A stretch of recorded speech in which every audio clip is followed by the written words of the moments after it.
Hello, hello. Sorry, I had to roll that thing like twice. Don't mind me. Hi, Bryn. Hi, Britt. Ooh, it's a packed night. Okay, hold on. Brittany is messaging me. Happy, what is it? Tuesday. Yeah, it's Tuesday, right, you guys?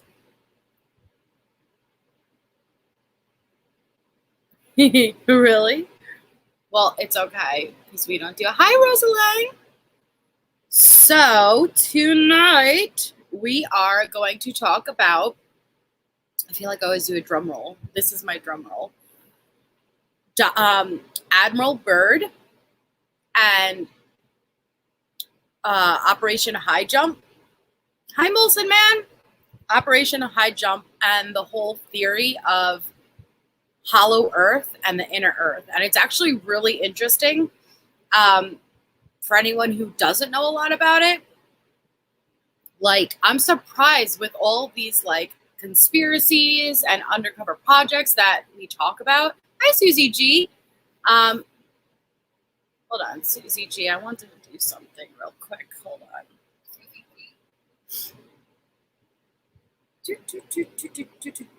Okay. Out of all these, it's not more known about. Hi, Anna Lopez. So yeah, I'm really excited about this. Like, how many of you got? It was actually something that Bryn didn't know about. Me and both Brittany were like, wait a second. Bryn doesn't know about Admiral Byrd and the Hollow Earth. Oh no, I did it again, you guys, where I can't copy the link.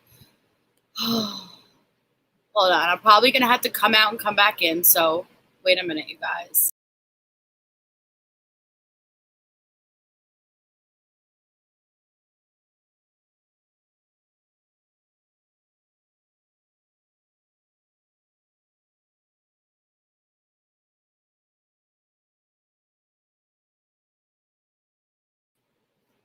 Okay. Well, now I just got it because now my eye is hearing, so I got to do this too.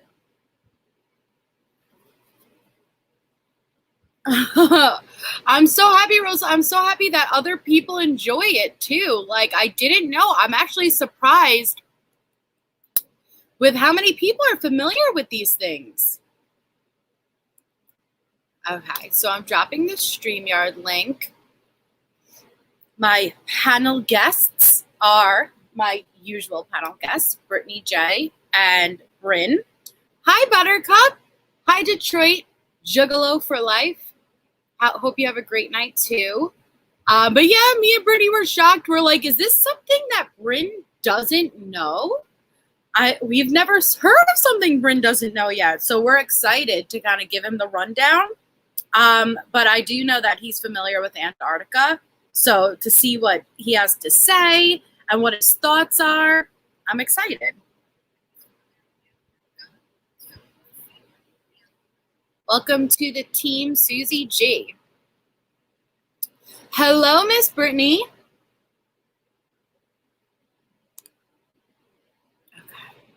Hello. Hardly any German. How are you? Oh, very good. Yes, you've got a wrench, Susie. Welcome to the team. Hello, Bryn. Hello.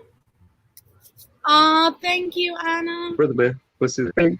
Bryn. Okay. Hello to Brittany's husband. I don't know what your name Yeah, is, that's though. the same one. Hi, All Bryn. right. Hi. Hey, Craig. family. What's up, family? What's up, Hi, fam? Craig. Okay. So, Brittany's hubby, what's your name? Craig. Craig. Craig, do you know about Admiral Byrd and the inner Earth theory? A little bit. He flew over the, was the pole and, Antarctica. what? Antarctica, yeah. The North and the South Pole. Yeah, you're right. Do Okay. you believe that there's Nazi bases out there? Some people believe that shit. I'm not saying I do, but just, do you believe that? What do you think about that? I mean, we're going to get into that. And I absolutely, me and Brittany have discussed before that the Nazis did try to go to Antarctica, and they have been to Antarctica after the war. And that's one of the big theories, is that they were trying to get into the inner Earth. So, Bryn, you've never heard about Operation Highjump?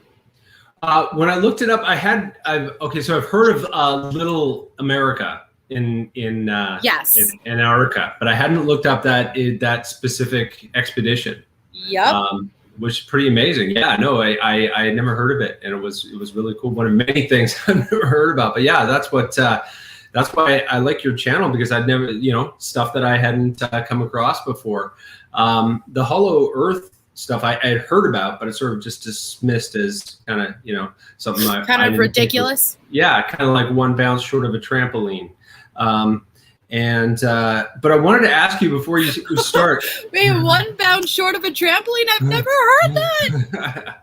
I think I might have just made it up. I like it. Where do you get your thumbnails? They're always so awesome, because every time before you go live, the thumbnails, you just find those on Google? I just Google them. So like whatever I'm looking for, why do I even need to explain this? Yes, whatever I'm looking for, I type right into Google, and then I scroll till I find, like, I don't like the plain ones. I like something that's always kind of like morphing into each other or something. I don't know, but like I don't even know if I'm supposed to be using them, honestly. Like I don't know if I could get in trouble. But I don't know how to do thumbnails or anything. So, but I like them. Yeah, no, they're You awesome. have the prettiest thumbnails. Seriously. Yeah. I always kind of sit there and just trip out, be like, whoa. I like them a lot. I mean, if I knew how to do graphics or anything, I would do it myself. But hello, true crime analyst. I'm going to send you an email back. I just opened it. Hi, Courtney Demers. Okay, awesome, Rosa Lang. I love Linda Moulton Howe, Rosa Lang. Yes. Trademark the trampoline thing. That's gold, Bryn. Oh my God. All right. Sorry, you guys. My eye is just so tearing. And if you're a girl and you know makeup, if like I let one tear go, the whole like side of my face is going to be morphing like the thumbnails. Okay. So, thank you, Anna. All right. So we are going to start, and I'm going to bring out my notes, obviously. All right, so this is actually really, really interesting, you guys. I'm excited to hear your guys' opinions and theories. So Admiral Byrd was the first ever person to fly over both the North and South Pole. I'm going to give you his credentials and awards first, so you know that this isn't just like a Joe Schmo and a bum. So everything that you hear after this, it's from a credible source. He had a Medal of Honor, Navy Cross Medal, Distinguished Service Medal, and Distinguished Flying Cross Medal, which I'm not sure what exactly that is. But Operation Highjump was a United States Navy operation to establish the Antarctic Research Base, Little America, in August 1946 to February 1947. It was called Task Force 68. Which included 4,700 men, 13 ships, and 33 aircraft. Yeah, absolutely, Anna. Okay. The mission ended after only 8 weeks with many fatalities. Admiral Byrd said the Task Force 68 had encountered a new enemy that could fly pole to pole at incredible speeds. After the Soviet collapse in 1991, the KGB released previously classified files that cast light on the mysterious Byrd-led naval expedition to Antarctica. The intelligence report stated that the U.S. Navy had sent the military expedition to find and destroy a hidden Nazi base, aka Craig, right?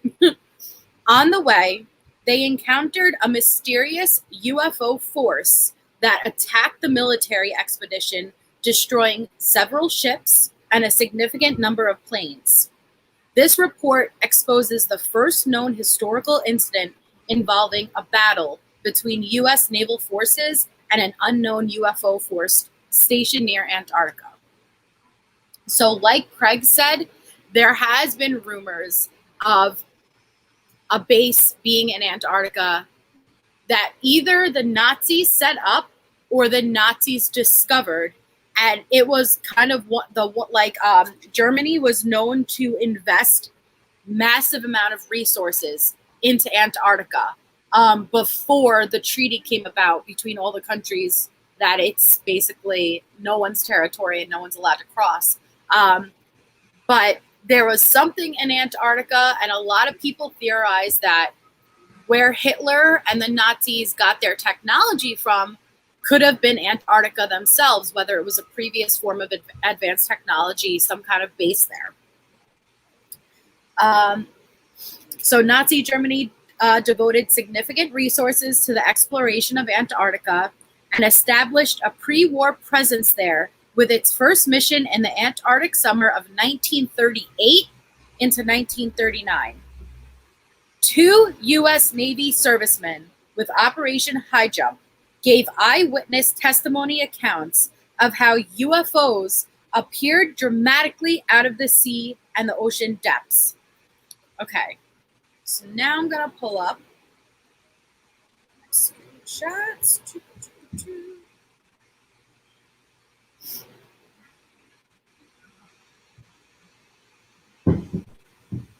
Okay, so I'm going to read this testimony.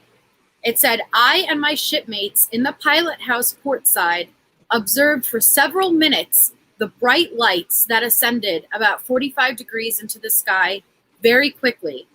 We couldn't ID the lights because our radar was limited to 250 miles in a straight line. Over the next several weeks, according to the Soviet report, the UFOs flew over close over the U.S. naval flotilla, which fired on the UFOs, which did retaliate with deadly effects. According to Lieutenant John Sayerson, a flying boat pilot, the thing shot vertically out of the water at tremendous velocity, as though pursued by the devil, and flew between the masts of the ship at such a high speed that the radio antenna oscillated back and forth in its turbulence. An aircraft from the Churchill that took off just a few minutes later was struck with an unknown type of ray from the object and almost instantly crashed into the sea near our vessel. About 10 miles away, the torpedo boat Maddox burst into flames and began to sink heavily. Having personally witnessed this attack by the object that flew out to the sea, all I can say is it was frightening. Oh yeah, Mulson, man, it was absolute. They knew about Antarctica for a while, and that's what brings up all of the questions: is what is going on in Antarctica? Have you ever heard of a place that we are at war with each other? Every country is at a freaking war with each other, but for some reason, this one place that we all have a treaty and agree, yeah, no one's allowed to go there. You know, no, just the top elite officials from each country, for some reason, travel there, and I don't think it is to see the ice. Okay. Interesting so far? I think it's really interesting. Anything to add yet, Brittany?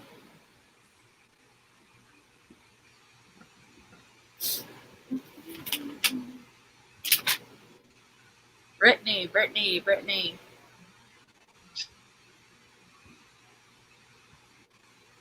Hello? Do you have anything to add yet? Yep. I actually was gonna let you go ahead and Okay, so I'll finish my explain it notes all and like then talk about it usual, then, and like, then we let can you talk about it. have your moment to do your introduction. Yeah. Okay, guys.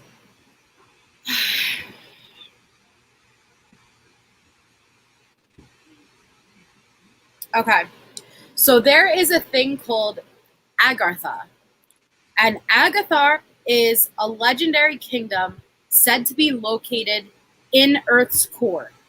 This has been spoken about for a very long time, for centuries and centuries. This is something that they claimed back in the olden days, okay? So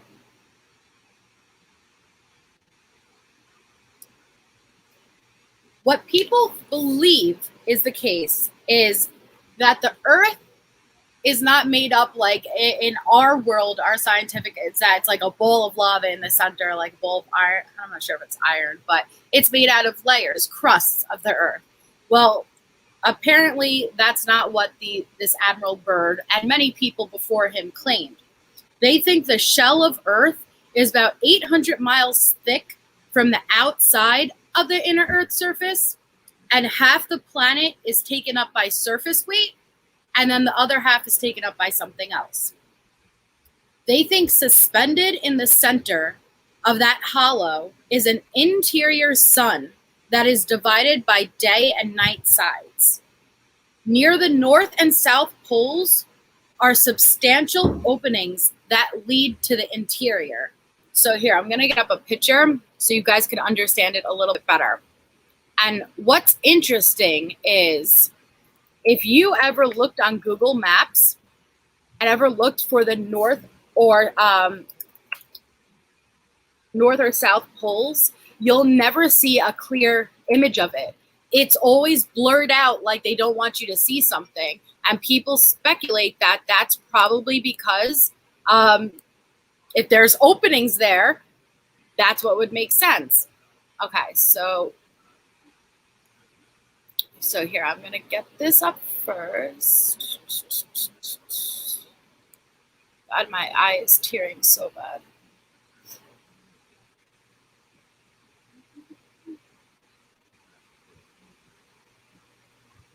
Okay.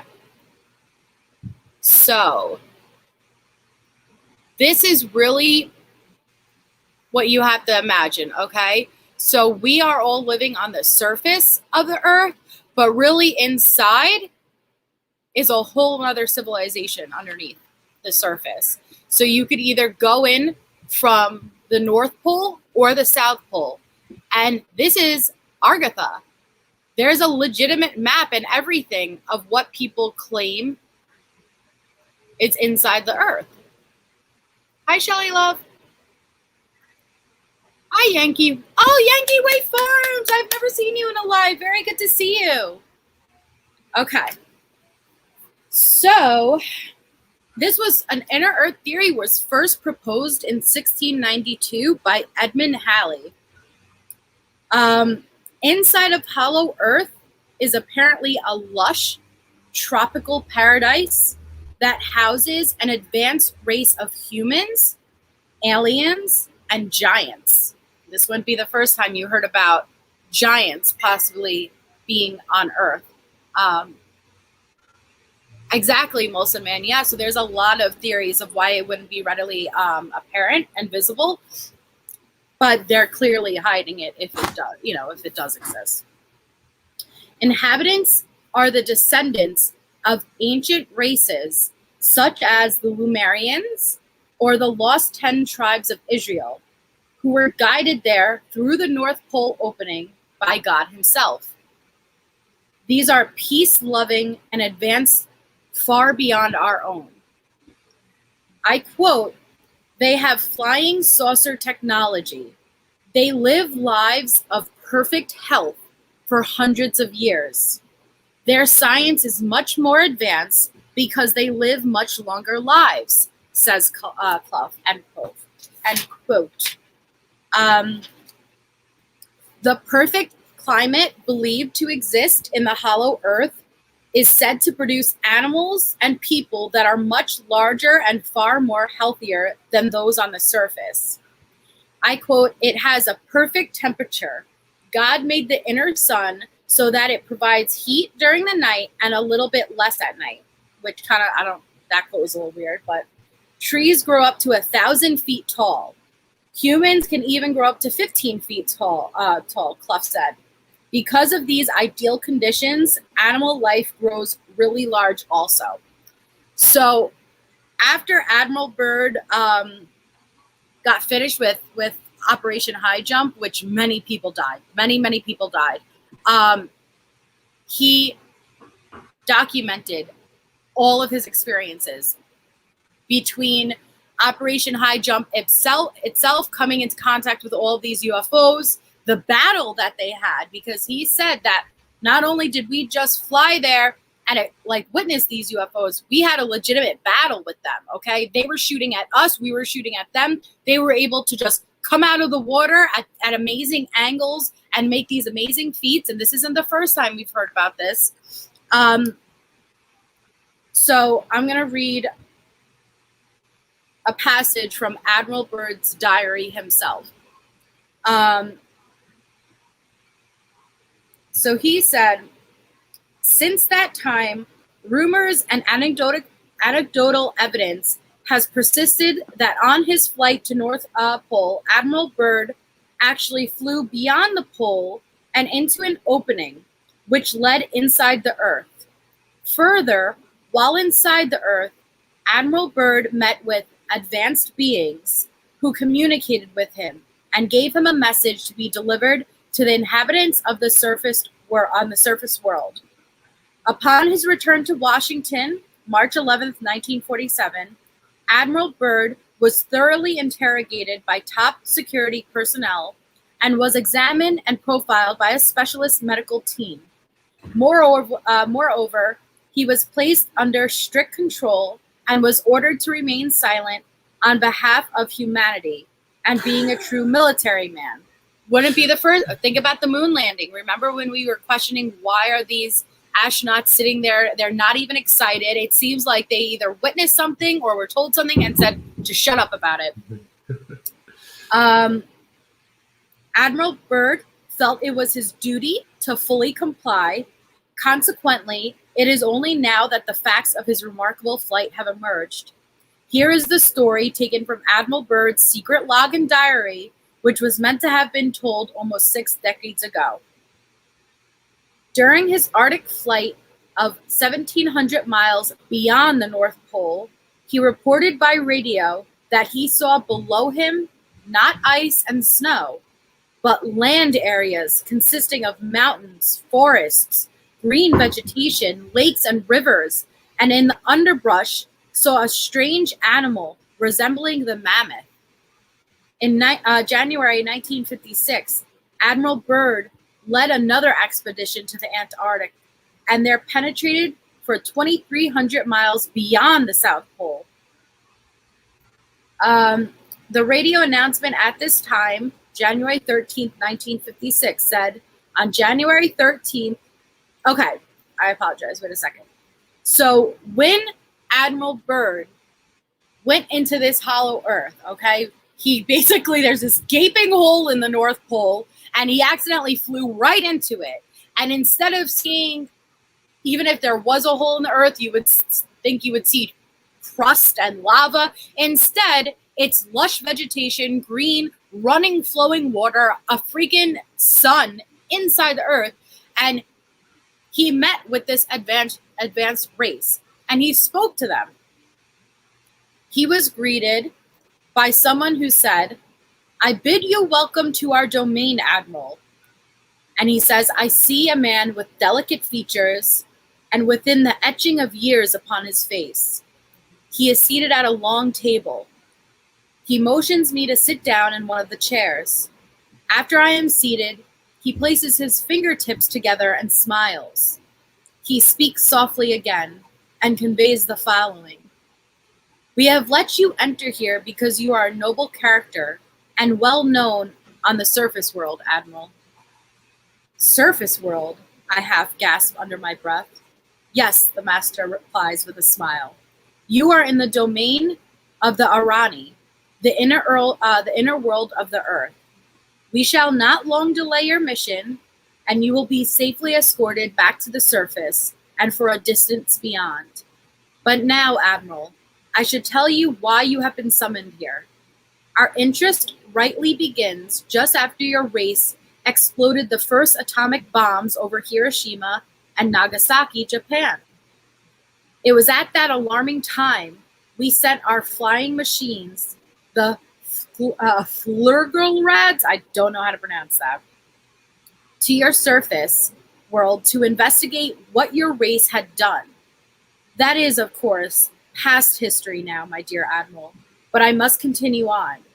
You see, we have never interfered before in your race wars and barbarity, but now we must, for you have learned tampered with a certain power that is not for man, namely that of atomic energy. Our emissaries have already delivered messages to the powers of your world, and yet they do not heed. Now you have been chosen to be witness here that our world does exist.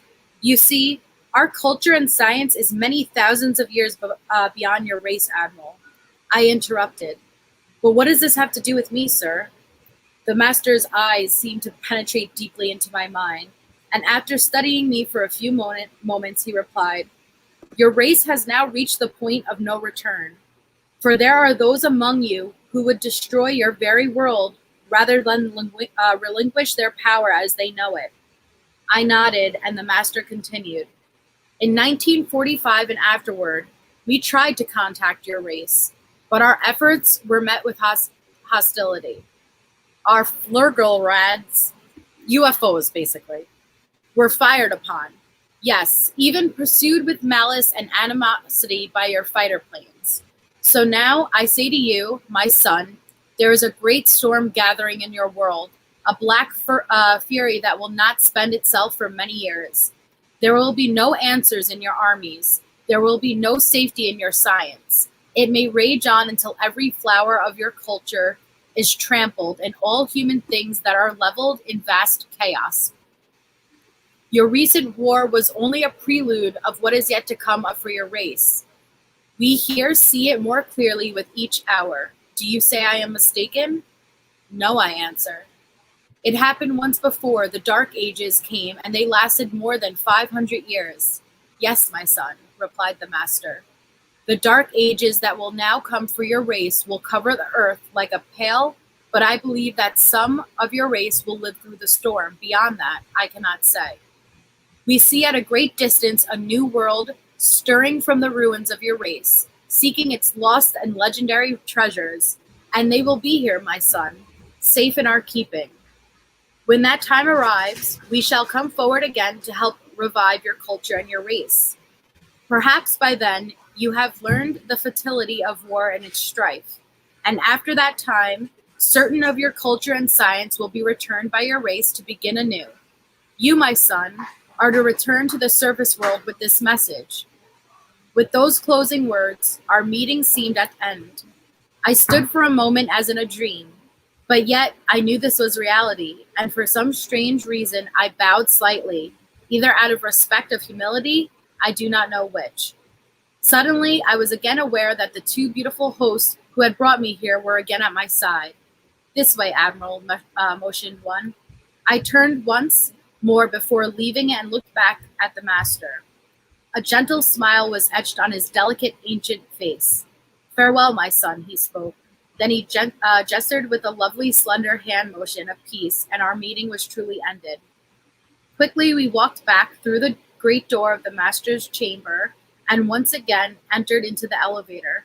The door slid silently downward, and we were at once going upward. One of the hosts spoke again. We must now make haste, Admiral, as the master desires to delay you no longer on your scheduled timetable, and you must return with his message to your race. Sorry, that was long, but that's crazy. Who wrote that? Admiral Byrd. That was him that wrote that? So that was just a little excerpt out of his diary. So he was debriefed and told he's not allowed to speak about this when he returned from his mission, Operation Highjump. Yeah. So what he did is he wrote in his personal diary everything that happened, all of his experiences. And now you could find that diary. He made one appearance on a talk show where he did talk about this. But you could actually read his entire diary front to back. He explains vividly what it was like in there, what the beings were like, what the animals looked like, and it's crazy. Yeah, crazy. Yeah. All right, can you hear me? Because my internet is crazy, like always. So one of the most interesting things that I found from looking into this is with Agartha, when he goes and he talks to this Grand Master, the Grand Master tells him that there are actually underground tunnels that lead to the pyramids of Giza. Yep. Where else? The Great Pyramids. I'm trying to look. The North Pole. Wait a minute. So, like, just like the three pyramids of Giza. White Empire. Greater World White Empire. Wait a minute. It was That's what hold I on. said. Just like the pyramid, what they're saying is many historical and valued places around the earth, like the three pyramids in Giza, actually are access ways to the inner earth, and that is why you are not allowed to go anywhere near it, and it's sacred. Brittany dropped out. Hi, Allie. Because actually, within the pyramids, it's an entryway into Agartha. Interesting. So yeah, I ended up being able to, I got a little bit of time and I did a little bit of research into this. And so I looked it up. You can actually look at, for anybody in the chat or who's watching, you can look at the footage from all the naval ships. They actually have a U.S., they put together one of those, like film strips, 16 millimeter thing. And it's about 15 minutes long. And it's all about that expedition up there to find. And this was Little America number 4, because there had been 3 previous ones, and there's since been many more. And I firmly believe that people, like, there's a lot of sneaky shit going around in Antarctica because it's strategically a very important militarily placed in terms of communication, in terms of like being able to hide stuff and being able to have a covert place that is perfect to hide because there's just nobody. So I thought that was really interesting. One of the things they showed on those film strips, you get a sense of how many ships they actually sent up. So they had like a bunch of ships that were going up. They had icebreaker ships. They had submarines. They had ships that could carry airplanes. There was like thousands and thousands of people. Like, this was like a big time expedition, all to get up there and to access what for what. Like, it was like the reasons why they said they were doing it was to document it and to look around and to do all this scientific stuff. But then, all this stuff started happening, and a bunch of ships got really damaged. It had to be sent home, and then people started dying.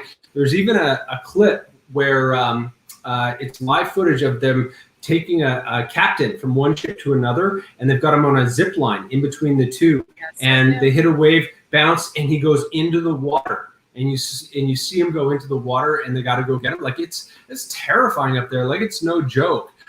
So my question is, what are they doing up there? And then why is this guy specifically going up there? Admiral, I forget his last name. The Admiral guy. Yeah, Byrd. He went off, and we got to remember, he's out there in the middle of nowhere for months at a time. One of the expeditions is like 4 months. So I personally, I think that after that amount of time, there's not a lot of stimulus out there. I think maybe you start to go a little stir crazy. Maybe you start to develop some kind of psychosis, because like the reality that he has constructed is very vivid, obviously, and he's almost making it sound biblical as he's going through. Is what it sounded like to me, like he's describing some sort of Eden that he has discovered, and that would kind of make sense, being sort of the opposite of where he would be, kind of trekking across the white nothingness month after month after month, talking to nobody with just the dog sled. Like some of the footage up there, like they were not living in trailers with hot tubs and that kind of stuff. Like they were just surviving up there. I think that guy went cuckoo bananas. Do you? Cuckoo bananas. I don't know. Like, I think I would have gone cuckoo bananas if that happened to me. Oh, absolutely. But I do firmly believe that there's weird, wacky shit going on in Antarctica. And there's definitely weird, wacky shit going on in Antarctica. It's just a matter of a question of what. I've been speculating, is it Atlantis? Did something like Atlantis become flash frozen in Antarctica? And so all of that technology, all those ancient ruins are still underneath the ice, and it's slowly what's being melted and unearthed there. But is that the reason that all these officials are going there? The elite of the elite, is that the reason that we are not allowed to go there? Or is it something like possibly the hollow earth, the inner earth? That's why no one's allowed to go to the North or the South Pole. Potentially, you know, like I'm more of a, it's most likely Atlantis, but I'm open to anything, you know, I really am. The point wasn't it like 1,700 miles that he flew down there? Yep. And it said over mountains, and there was animals, and it was 74 degrees the whole time. Yes. But I just thought this was interesting. I didn't even know this until just now, trying to refresh my memory. But, you know, the government went at him so hard after he started talking, and they silenced him, basically. Well, apparently he had someone, like another officer, I guess, that he was friends with. His name was Forrestal. Mm-hmm. And it says that Forrestal and Byrd got into hot water by thumbing their noses at the authorities, who demanded absolute silence. They collaborated in going public with details regarding the Roswell accident and internal planet. Some believe Admiral Forrestal was actually assassinated within a couple of weeks of Byrd's self-imposed expatriation. I don't even know if I pronounced that right. Forgive me. But it says he was likewise dying, but his journal leaked after his death. So I didn't even know that about Roswell. He was going to leak that as well. Mm-hmm. That's interesting. So a couple of things and the point that I wanted to get to originally, but I meandered a little bit, as I tend to do, is that the film, there was so detailed filming of that expedition Highjump as it went up, and there was all this amazing old footage. If there was a UFO incident, they would have got it on film. Now, of course, that wasn't mentioned in the official UFO U.S. footage that I saw, right? But if that did happen, then that footage may indeed exist, and because it seemed like there was a lot of cameras, they had a lot of like it was a big deal that they were filming this expedition, so they were definitely equipped to film something if something had appeared or had something had happened. And they also showed them finding a couple of the bunkers, a couple of the old bunkers, the Soviet bunkers, and the guy went down into it and then found the main entrance, because they found this super small entrance. And so they were able to find all that old stuff from the Nazis. And so so I firmly believe that there's a lot of countries that have some bunkers down there. And that's my other question, is exactly what are they, like we understand that there's an Little America 4 or 5. Where's Little America 315, right? Where's Little America, like where are the ones that we haven't heard about because, they're really keeping it under wraps because they're new. That's what I question, because if they're willing to do this, they're willing to do quite a bit, because that's a long way to go to put in a giant bunker with tens of thousands of military people for what? Yep. And this also is around the same time frame, like that, all of those Operation Northwood, Operation Paperclip, all of those not conspiracies, like uncovered CIA operations came about. And that would make sense. That would be plausible because they were aware of something that was going on, okay? After World War II, this is where the Nazis went to go retreat. They didn't make it all the way there. Hi, H Physio. And hi, Mike, too. I didn't say hi to you. But what is going on in Antarctica? Like, this is why we need to do the Antarctica episode. That's just a big episode, though, because if you all knew how many odd things are going on in Antarctica, all the conspiracies around it, like, you would be shocked. You got to remember, too, this Admiral Byrd wasn't like some wackadoodle conspiracy theorist. Right. He was a very, very highly respected individual. Like, anybody that worked with him said that he was genuine and honest and had nothing but good things to say about this man. I don't doubt it, but especially I think there's things that exist like sea psychosis. They've done a lot in sailors, like people who are out to sea for a long time, people who have been set adrift, or like I don't know if you saw the movie Castaway. people that are isolated. Like people like you tend to, you know, different kinds of psychosis set in, and psychological things happen to humans when they don't have our natural sort of what we've come to know as social interaction. And I know that they had to worry about that in space as well. I've read some articles about what they're worried about when they send astronauts up there, and having them have space psychosis and seeing little gremlins and all that kind of stuff, and why that might happen. But it's what I think is really interesting is how deep he went into his writings and how lyrical his writings are. Like he's obviously a very military guy. He's an admiral, and he's leading expeditions, but he certainly does not sound like it as he's writing it. It sounds very much, like I said, sort of biblical. Hi, Tara Lee. Well, exactly, and that's why I read out his credentials before I even started, because you have to but that makes you question, okay, between these missions, you would assume that someone in this position who was going out doing these missions would have to pass some kind of psychological testing and whatnot, because yes, just like you said with the astronauts, they are only, even in the ISS, the International Space Station, they are only allowed to be manned up there for a specific amount of time before they have to come down.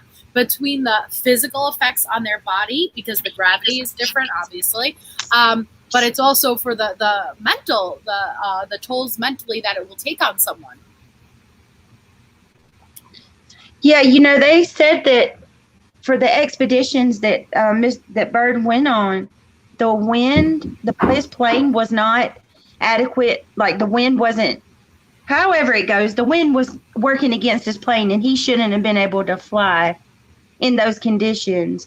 Nor did he have the amount of oil that it would have taken, or the fuel. But somehow he did it, because in the flight logs it shows that he flew past his post.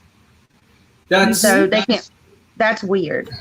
That's terrifying. In 1946, my dad was a private pilot. He used to pilot. Oh, really? Like single engine Cessnas. I would want to know, did he ever see anything weird, Bryn? Well, what we did is we went up. He would take us on vacation and stuff like that. So he was up. We would go up near the Arctic Circle, and so we would see a lot of that kind of environment. But the problem was, like, it was really sketchy when you're flying.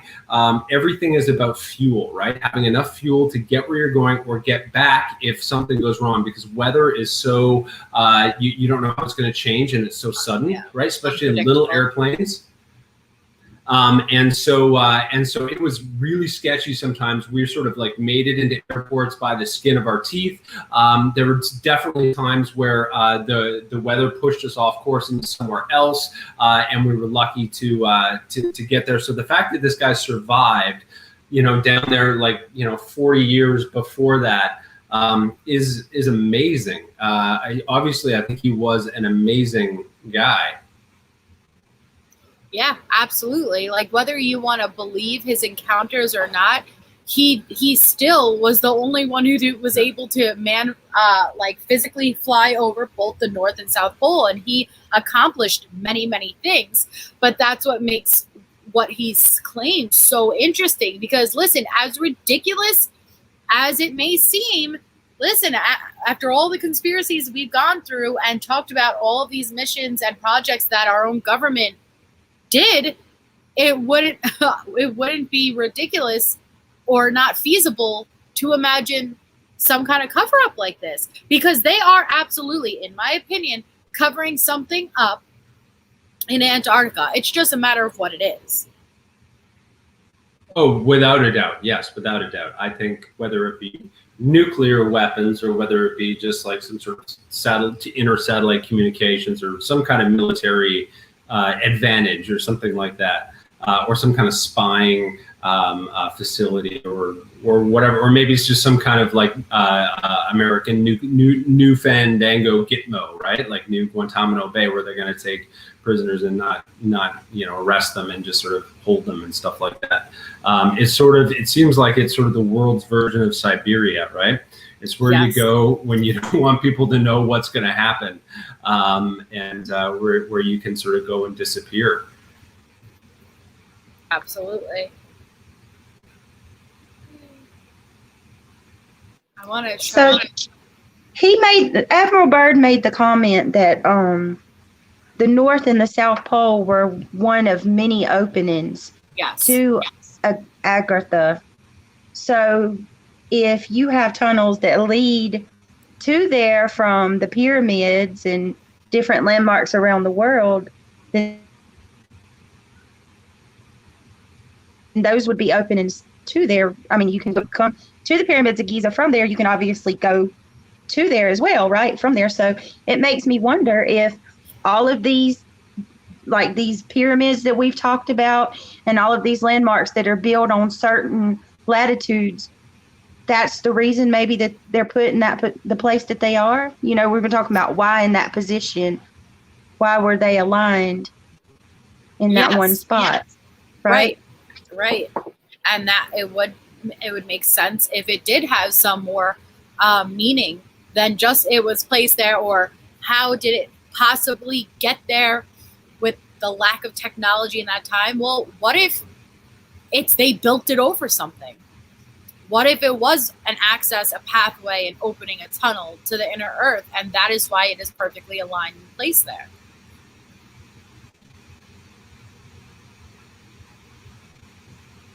So I wanted to go through some of the anomalies that we could see right now in Antarctica. And you have to remember, Antarctica is nothing but ice, you know, like a couple of penguins and polar bears, but it's nothing but ice. But as the ice is melting, certain things are being unearthed in Antarctica.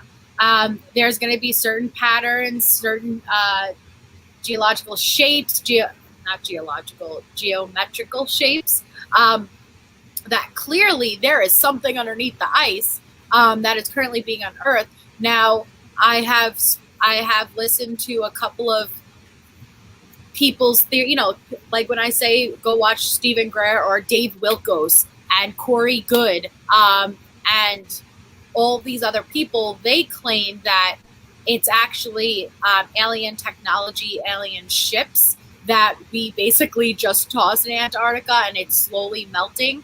And that's what's being unearthed. Or it could possibly be a past ancient advanced civilization like Atlantis, that's the reason that all these elites are going. And as the ice melts, because if it was flash frozen, you have to remember, everything would have it would have frozen exactly as it was. And slowly as the ice melts, we're seeing evidence. Just like I told you guys, they have the 3 pyramids in Antarctica. Many people don't realize they have the 3 pyramids in Antarctica also. But some of these things that are being melted, like look at this, for instance. What is this? Like, it looks like almost this is something that landed. You could see like the drag mark, you see? Can you guys see or no? Yeah, no, it does. It looks like something rolled down some kind of hill. Yep. But the other ones are quite uniform in placement. That seems odd. Yep. Same thing here. Look at this. It's like a drag mark, like something landed. Well, what is that? You have to remember it's Antarctica. There should be nothing there. Yeah. It's hard also to get a sense of scale. No, but you can measure it on Google Maps. These are miles long. Okay, miles long. All right. Yeah, so like people, or you could do anomalies in Antarctica on YouTube. Ready? And there'll be video compilations where you could go through these exact images and they will give you the exact coordinates. So you could type into Google Earth and you could see it yourself. And Google Earth gives you a measurement tool where you just drag it along to see, and it's miles long. You know, this one I remember specifically is miles long. But that's great. What is it? Yeah. Maybe it could be some kind of meteorite comes in. It looks like it's miles long. So you got to imagine your brothers. What did I do? Okay. So there's another photo of that that's a little bit clearer, because as the ice melts, you could keep up with it. As the ice melts, it's coming more and more clear. Ah. So look, okay, so those are the exact coordinates. So anyone who wants to look it up on Google Earth, you can. But it clearly looks like it landed or something, you know, like there is those drag marks, and you have to, even though it doesn't look that odd or that big, you have to remember that, one, these are aerial shots, so it's bigger than you realize. But two, this is in the middle of Antarctica where there should be nothing. Yes, we could account for where we have scientists established, but this is not it. You know, like, very, very weird. Here's another thing. You know, like, anytime we see these things, you see, like, it either crashed or some kind of drag marks always leading up to these objects.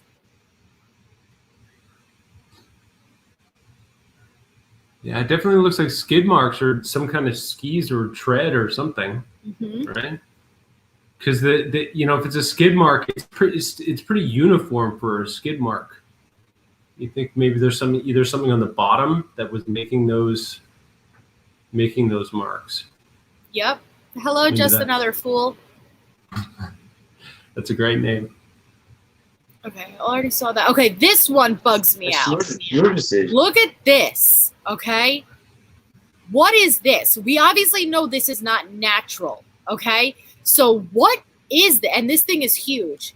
What is these uniform lines? And you could see there's more rows. They're just not, the ice didn't melt yet enough. What in the world is this? Okay, this is that above? Is it above the ice? I'm sorry. This is below the ice. It's just slowly melting, and it's becoming an Earth. Geographic. That looks like a freaking skeleton. It looks like something from the Avengers. You know, like one of those things that are in the sky. Something that should not be in Antarctica. This is never manned territory. You have to guys keep in mind. This is parts of Antarctica that no man has ever crossed. But clearly there is evidence of something else either once being here, an ancient civilization that was once here that either flash frozen or I don't know. What do you think of that, Bryn? Yeah, no, that clearly does not look naturally formed. Yeah. And there's no information about people actually going to investigate this? Nope. No one's gone out and with a shovel? No, you're not allowed to. It's Antarctica. Oh, yeah. You're not even allowed to fly over it. It's a no-fly zone. If you try to fly, so many flat earthers have tried to fly over Antarctica because what they believe is basically Antarctica is not below us. It surrounds us when you look at the flat earth theories. Yeah. And so many people have either tried to go up to prove that there is no curve, you know, it's a flat surface Earth, and to get to Antarctica to prove that it's a huge wall of ice, they think. Antarctica surrounds us, and it's a huge wall of ice. But it's a no-fly zone. You will get shot down if you try to even go over that area. Because of things like this, right? This is why they don't want us to fly over. Yeah. So in the newsreel footage I saw, they were showing the pods that they were putting in, and they were big, but they would attach them to other pods and other pods. So what I think that, you know, one of the things that could be is if it was a base or some kind, that those would be stacked sort of in uniform shapes along the way. Like that would seem like something that the Army would do in terms of how they would lay out a bunch of their different things. It reminds me of like a Air Force or something like that, right? With all the stuff lined up. Yeah, I'll get up those photos too. Molson Man. So there are people stationed in Antarctica. It's a very small, remote group of scientists and other military personnel. But where they're stationed is in, like Bryn said, little bunkers. And Antarctica is huge. It is vast. And these areas, we did not, man has not walked over Antarctica. Like, it's not like there's, majority of it has never been, I don't know, like, how do you say walked over by man? Like, it's, no man has ever explored it before. So these are simply aerial shots from Google Earth. But when you look up Google Earth for the North Pole or the South Pole, I'll show you guys. It is eerily, it's blurred out like they're trying to hide something. Look at, Look at this. Look at this. What is this? This isn't natural. Something is underneath the ice in Antarctica. Oh, I keep doing that. Something is underneath the ice in Antarctica, and as it slowly melts, it's unveiling itself. It's just a matter of what is it. It looks to me like it's a civilization that flash froze. Look at this. Look at this. And if you keep in mind how high above that aerial shot is, that's massive. Whatever this is that we're looking at is massive. That's not some small thing. Nope. And you could even see right here, there's another swiggle and something right here. So like, it's not even fully melted yet. Like, this is just whatever it is. I don't know.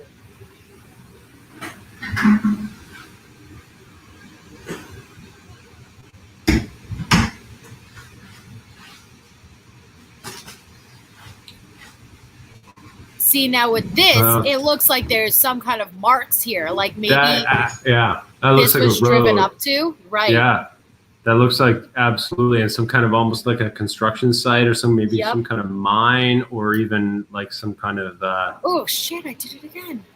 Even some kind of explosion or something. Like as if they realized this is being unearthed and they came over here and set up to check it out. Yeah, or even the same footprint. It's almost as if they took it away or took it down. Oh. They took it the second one, right? Yeah. I don't know. Again, I'd love to. It's hard to get a sense of scale, right? Does it say how many miles across is that? Is it a mile across, or like? I'm gonna put it into Google Earth. Yeah, because I kind of see those as roads, but if those things are 50 kilometers wide, then it's obviously not a road. But damn, it looks like it. And there's red stuff there too. Is that somebody put? Is that the pin? No, it looks like it's. I mean, I can't be certain. It looks like it is red because even in the other images, here, like, and there's no markings there. But look, like you could even see these lines here, like lines from here to here. Like this has been driven on. This has been like, and there's even something here too that's underneath the ice. Yeah. What is it? Yeah, even like if there's like buildings almost, right? Because they seem almost like roofs, especially the one you were just looking at. Almost like sort of puffy roofs is something you would see on like a Mars colony or something like that. Because I know they have done a lot of testing out there, and we talked about Werner von Braun going out to Antarctica, and because it was similar to moon environment. So now this is a zoomed up, so take this image, this is zoomed up. So that little black dot, that's the size of, that's like an entry or something, okay? And these tiny, that's, on a bigger scale. Yeah, what do you think of that, Brittany? What do you think of the whole?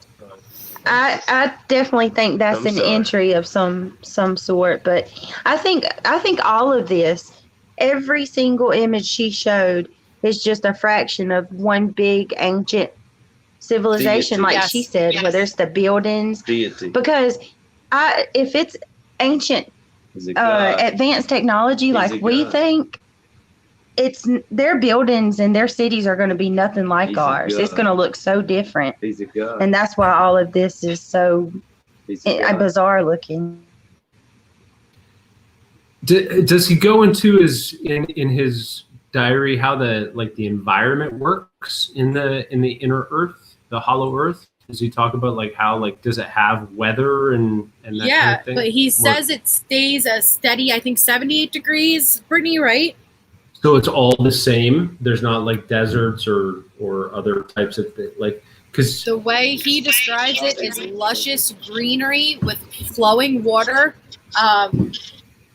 It's 74 degrees for 1,700 miles. I'm sorry, Melissa. It's okay. So the sun is in the center, And then so they all get the whole thing gets the equal amount of sun, and so it's all the same. Is that what he's saying? So the sun doesn't set nor rises. The sun is placed in a perfect spot to where one side of it gets the sunlight and one side of it has nighttime. That's the way it's described. And have y'all ever heard of Shambhala? Like people talk of Shambhala's in a bunch of ancient text, or some people will refer to it as the Garden of Eden. Well, supposedly Shambhala. It's a very popular music festival here. Oh, go ahead. That's where they filmed the moon landing. But, that looks crazy. That's like something out of Star Wars. That looks like the ship landed there, and then they removed the ship. Yeah, that's what I was thinking. It's just, come on, you guys. Like, look at that. You have to remember, it's hundreds and hundreds of miles of just ice, and then randomly just something will be in the middle there. And it's not like there's anything that leads up to it or anything. It's just there. I know I say this every time, but I feel the need to mention that Admiral Byrd discovering this great city, Area 51, all of this stuff happened around the same time. Mm-hmm. It's like the Antarctica Treaty with the 50 countries. Everything was in the same time period, not the same year, but what was it, like 47 for Admiral Byrd?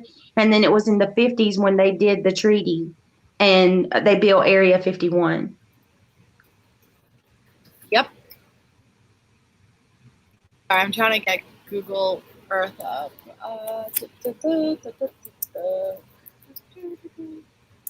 Do you remember the picture I sent you earlier too? Right, yes, I want to get that up. Hold on. Okay, 1 second, you guys. I want to show you guys the measurements because it's crazy. I have your iPad, and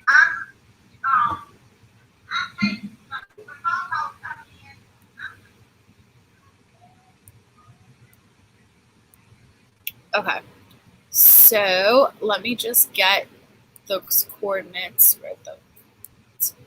All right, where'd the coordinates of that big one go?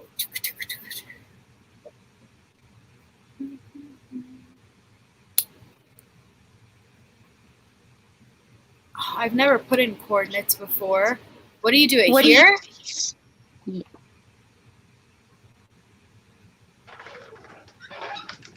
Is this where you put coordinates in, you guys? I have no idea. Yeah, I'm with y'all on this one. Let's try. 75.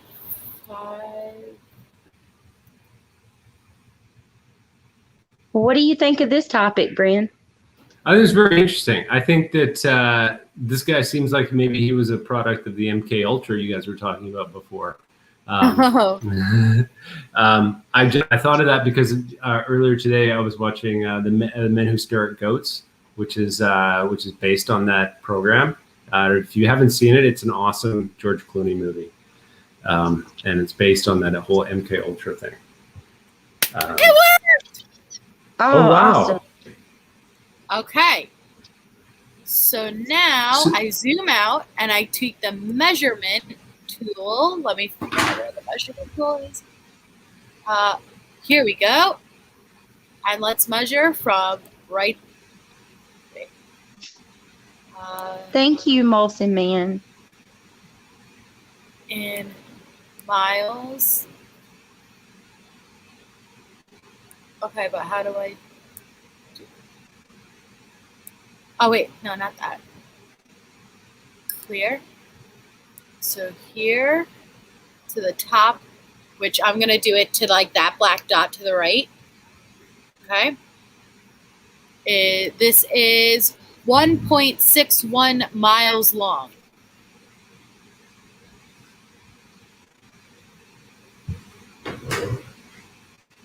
Okay, I'm just gonna pause for a sec, and I'm gonna introduce you to my wife. She's my best friend. Hello. And Oh, she's beautiful. Hi. Okay, she's gonna put her headphones in there, right? So this is Joanna. Hi, That's Joanna. Melissa. And Hi, Joanna. Brittany's underneath there. Hi. So yeah. You So are we're so talking beautiful. Thank you. You are very pretty. I'll show my face one day when I'm not Thank you for already sharing looking. Bryn with us. Well, thank you for occupying his brain. Oh, no problem. He's very smart. We love having him. He can be very annoying in person. We haven't experienced that yet, luckily. Fingers crossed. Yeah. All right. Cool. Anyway, thank you for coming to say hi. Bye, everybody. Thank you, Joanna. Bye. I'm sitting in the kitchen, so I kind of monopolized the space. That's okay. She's beautiful, Bryn. Yeah. No. Jinx. Absolutely. Yeah. 20. We'll be married 20 years next year. Oh my goodness! Congratulations. Congratulations! I always love to see a successful marriage. Yes. That's Oh, awesome. everyone's saying hello to Mrs. Bryn. Hello, Mrs. Bryn. I'll let her know. Yeah, Hi, she's very Irvin. pretty. She's so pretty, but I wouldn't expect anything less than that for you, Bryn. Aw. Joanna, lucky man, Bryn, 20 years. Wow, wonderful. Aw, I'm so happy. So you said that was a mile long? That's a mile? This is 1.61 miles long, you guys. Did I hear that right? Yes. Come see. Yeah, so if you're You going to guys take can like see it, right? a block of big buildings and put a block of big buildings in a row, it might be a mile. Yeah. It could Yep, be. a mile and a half long. Like, Yeah. that's weird. But that's huge. That's huge. That's huge. Let me see if I can find other ones. So then that hole over there is pretty damn big too. Uh-huh. Hold on, I'm trying to find other coordinates. Oh yeah, I could measure the hole. That sounds so dirty. Let me measure that hole. Okay.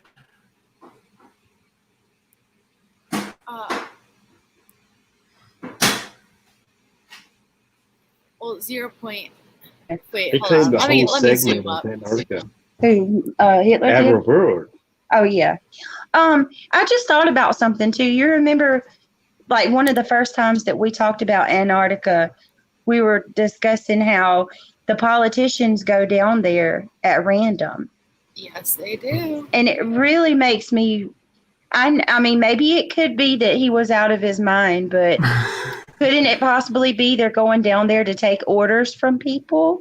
I mean, this master supposedly told Admiral Byrd that they were there to control us after we lost our shit with Hiroshima and Nagasaki. So, I mean, I was only half kidding about the MK Ultra thing. So if that was true, if he went down there and saw some stuff that he wasn't supposed to see, or saw some stuff that he was not going to be able to keep in, like if there was some stuff down there, they may have given him some kind of, like, you can give a lot of heavy duty hallucinogenic, DMT stuff, and so that he may actually believe, instead of what he actually saw, he actually believed that he saw in Inner Earth. I mean, and that would be great for the government, right? Because he sounds completely Looney Tunes. Because Bye, MJ. Thank you for coming. Bye. Because people like me will go, that's nuts, right? But Right. And that's perfect for them. That's what the government would love, is for everyone just to think the guy's nuts and to say you can't talk, right? Because of course they don't want him to talk, because they don't want to know that one of their admirals is spouting this kind of stuff. right. It's not going to look good for anybody.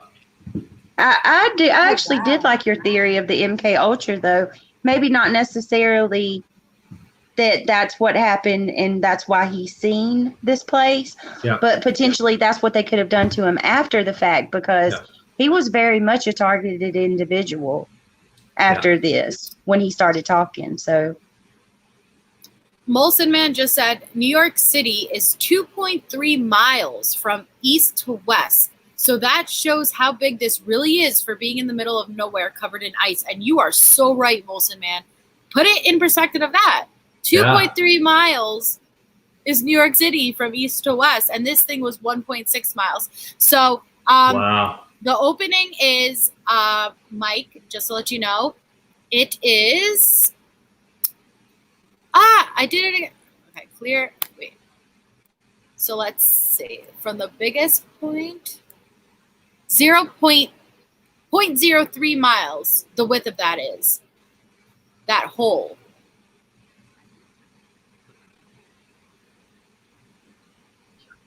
what do you That's, think could create such a hole like that? Yeah, that's pretty big. That's bigger than any kind of a tunnel or anything. That would fit. You could fit lots of people and stuff down there. Trucks or whatever. Yeah, 331.91 degrees. Okay, so yeah, that's crazy. Yeah. Like, okay, so let me zoom back out of this. Sorry, you guys, I've never used this before. Well, actually, no, I used this once till, if you could see, I did the pyramids of Giza. Let me see, what else? I probably have more Antarctica stuff. Nope, that wasn't Antarctica. You're doing a great job, better than me. You got the coordinates to work. I don't know how I did that.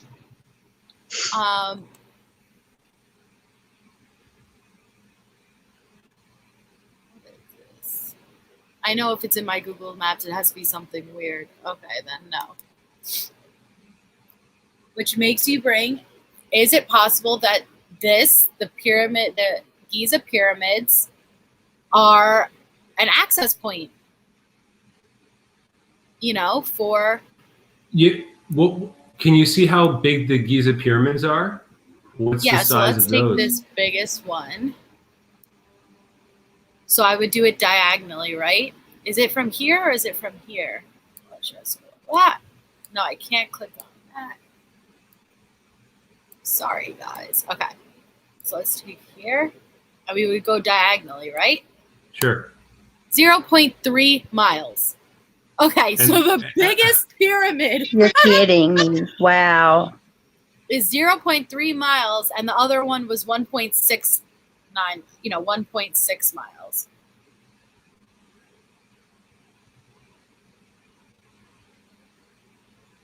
Yes, Yankee Way They would be Farms. Good comment.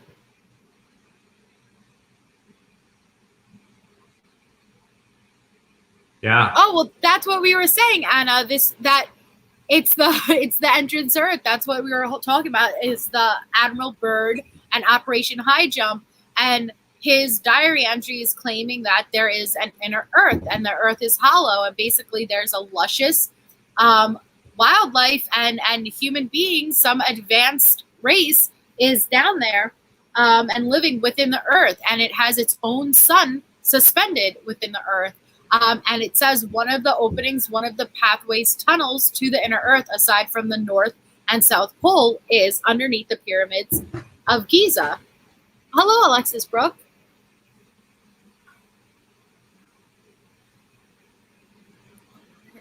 Okay, so I'll get that up next, Yankee Farm. But Brittany, okay, so now we want to show you the face of Antarctica, which looks eerily similar to the... Has anyone ever heard about the face on Mars? Yes. Okay. Now this to me is... I'm sorry. You don't even have to speculate. I mean, it's just vividly there.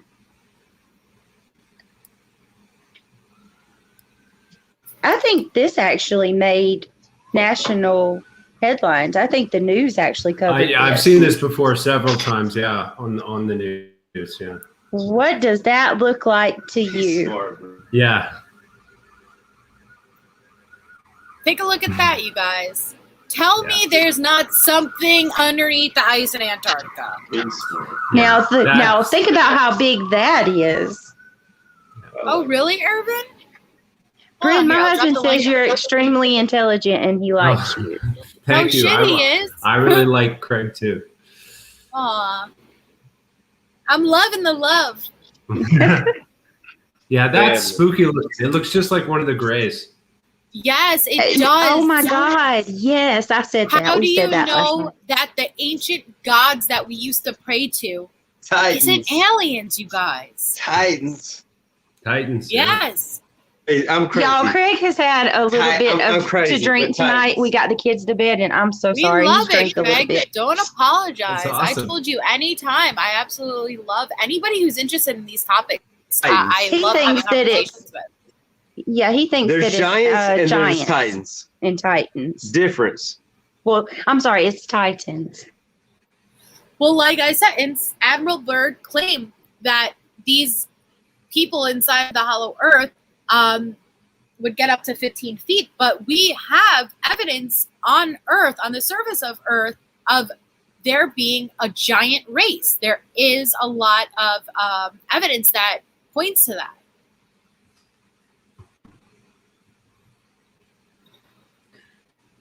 Oh, let me see, actually. Let's see how big it is. Yeah. It's a good question. Oh, I guess it's right here. Look at that. It says massive alien face. Massive. Huh. Let me look up.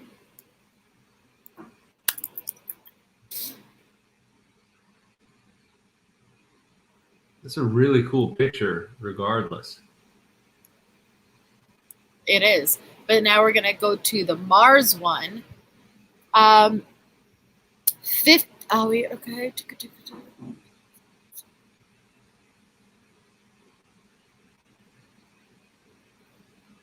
I just want to know how big it is. How big is it?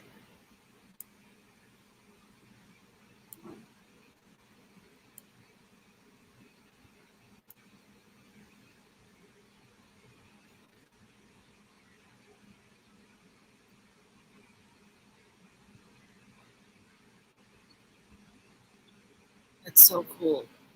Like the eye and everything. Like, come on. Yeah. It really does, because when you talk about any of the pictures that they drew back in the day, on the walls and stuff, always had these beings with these elongated skulls, as if it was a different race. Mm-hmm. Yeah.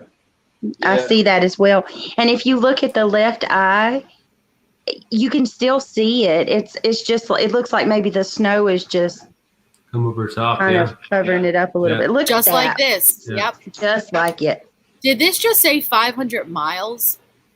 That's the scale there. Oh, 500 okay, miles. okay. See, that's why I can't do this alone. Mhm.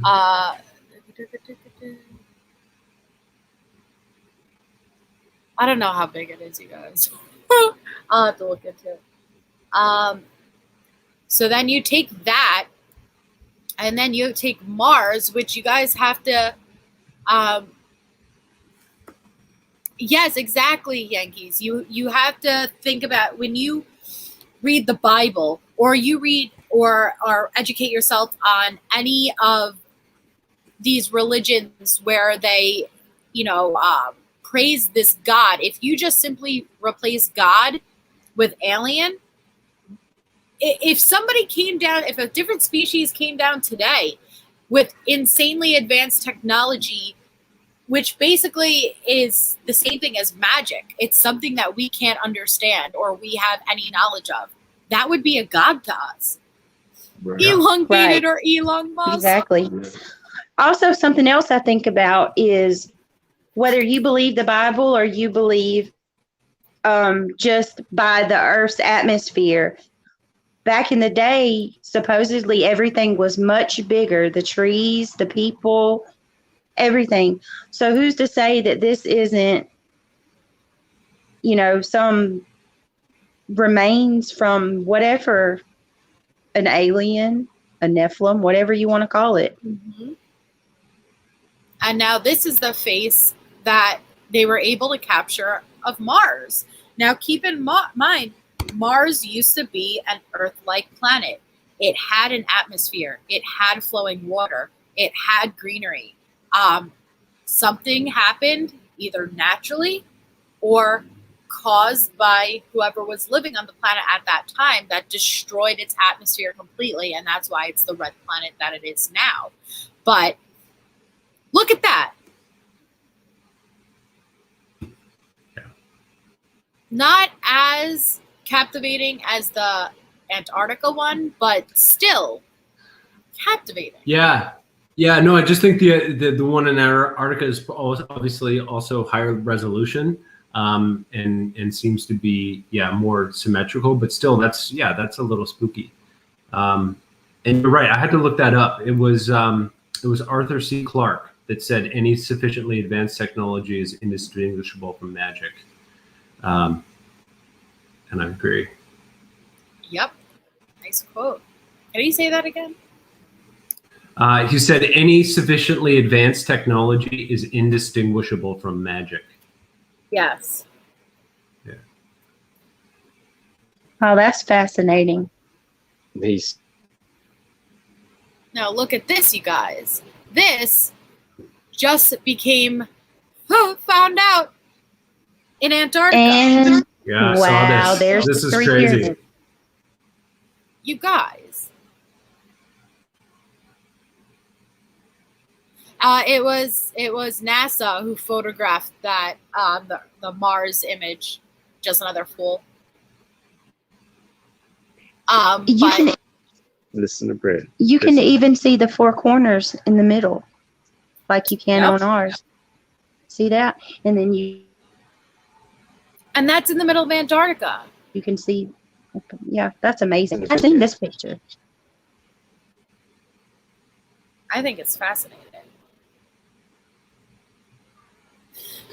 Yeah. So Has anybody great. looked at how if you looked at the globe, how these different areas line up globally like that? I don't know if anybody's ever done that. Like, where are these? I know where these are. These are right at the bottom, right?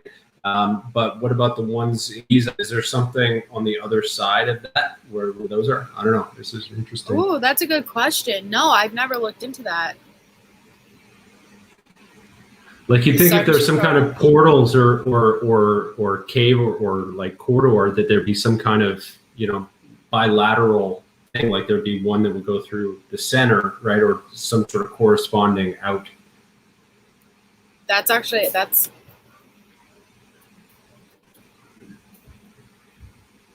really, hold on. Sorry, I can't type and talk at the same time. Sorry, I guess. If there was a way we could find out, I'd be willing to say that they did line up because everything else does. Or look at this. This is a monolith that we found on the moon of Mars. Now, you guys might think that's stupid and ridiculous, but there should be nothing in nature. There is no straight lines or 90-degree angles. This is not a natural object. This is not something that would happen naturally. So the fact that that's even on a moon of Mars is evidence of something. Yeah. So to be clear, this is on the moon, right? Yeah, the moon of Mars. Okay. All right. Not even our moon. Oh, okay. Cellular. I'll write that down. Cellular cosmology. Absolutely. I'll add it to our list.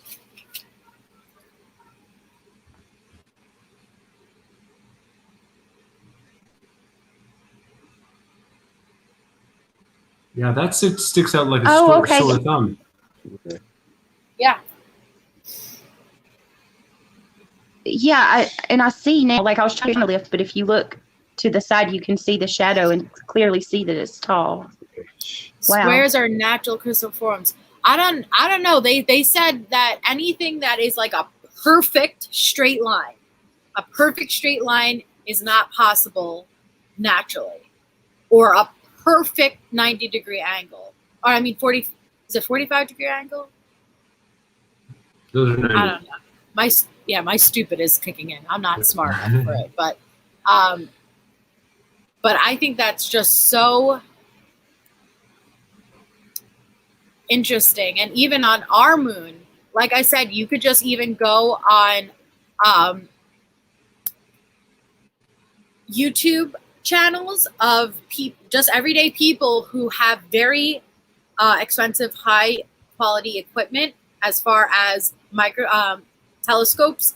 Oh, yeah. It's able to record, live stream it, like legitimately live stream it, and they will zoom up and you will be able to see crafts going in and out of the craters on the moon, and these structures and what seems like some type of irrigation system travels it. Like we are on the moon. Do not mistake in that. Hold on.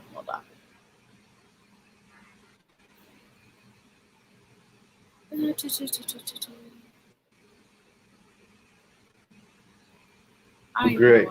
Yeah, every time we talk about things like this, it makes me angry because who has the right to keep this away from us? Like all of this knowledge, like who are you to just be greedy with everything, really?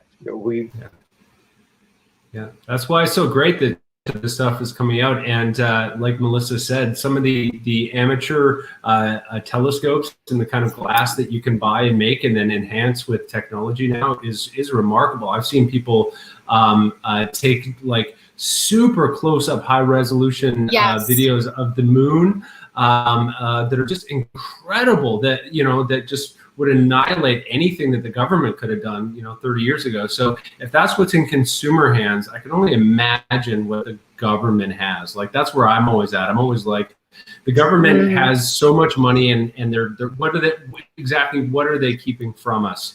I always have the question. I always think it comes down to money and power, and who has what. Yep, Absolutely. you're absolutely right. But No, I was just going to say that's what's so amazing about these telescopes. These people will live stream the same way that I'm live streaming right now, but they have the cords hooked up to their telescope. So as they are zooming in closer and closer, you can literally see these craters, okay? And you see these crafts landing in and taking off and hovering around these craters around the moon. And like that makes you question, oh, is it aliens? No, it's most likely us, But the fact that that's even being able to be live streamed, and you could see, that's what makes me so mad, is that everyone's like, oh, you're such a conspiracy theorist. No, you could go out, buy it yourself. Look, look for yourself. And you're crazy if you think we haven't been up there and established this entire time. Exactly. Well, that brings in the whole idea that the moon is probably hollowed out and it's designed to monitor Earth and observe Earth. Like I've said many times, our moon, and I will do a live design specifically on all the anomalies about the moon itself, but it's the only moon in existence in the entire universe as we've been able to observe that's in a tidal lock, the way that the moon is with Earth and the sun, to where we could never see the dark side. We could only see one side. And that's why a lot of people speculate that it's hollow and it was placed there as a celestial object. It was placed there perfectly to monitor Earth. Now, is that to say aliens came in and maybe tinkered with our DNA and we are aliens, monkeys in a zoo, like that they eventually just abandoned. They said it's abandoned. But that would also attest for when the astronauts left and came back to come to Earth, they took the lunar module and they dropped it on the moon to try to measure its mass by the vibrations it would make. And they said that the moon rang like a bell for over an hour. Now, if you saw our moon landing live, you would know that lunar module was basically tinfoil. It was nothing. There is no reason. Could you imagine even just dropping a car on the Earth? If you're a mile away, you're not going to feel that rattle. The moon rang like a bell for over an hour, and that is NASA that documented and said this, which would only make sense if it was a hollowed celestial object. You can actually research on YouTube noises from space, and you can look that up. Yes. There's music. Astronauts talk about music that they hear, this eerie music in the middle of pure darkness. What do you disagree about, Irvin? in the middle of pure darkness, and it'll be like, I don't even know how to explain it, but not singing, obviously, but some kind of like humming. And what could be causing that? It's literally sounds that are out of this world. Like they sound like nothing, no instrument I can think of.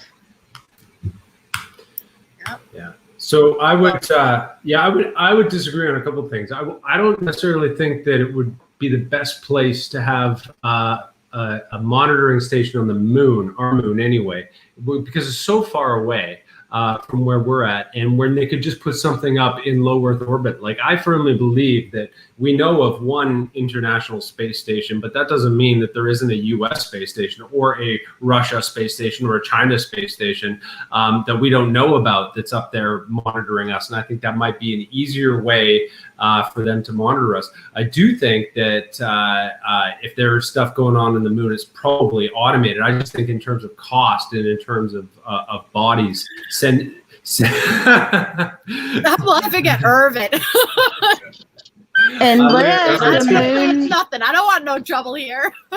Unless the moon was a lot closer than they've told us. Yeah. Yes. No, that's true. But you also have to remember, as long as humans have been, as far back as humans been documented, we've had this moon. So it would have had to been a long, long time ago that they even placed the moon there. But if you actually looked into the anomalies of the moon and how much it does not make sense between the placement, how it perfectly lines up with the sun, if you get into the mathematics of it, the numbers it's like the exact amount of times larger than the sun, in the exact amount of times in the distance of the sun. It lines up so perfectly that once a year, you have the lunar or solar eclipse to where it appears to be the same size as the sun, even though it is so much more smaller.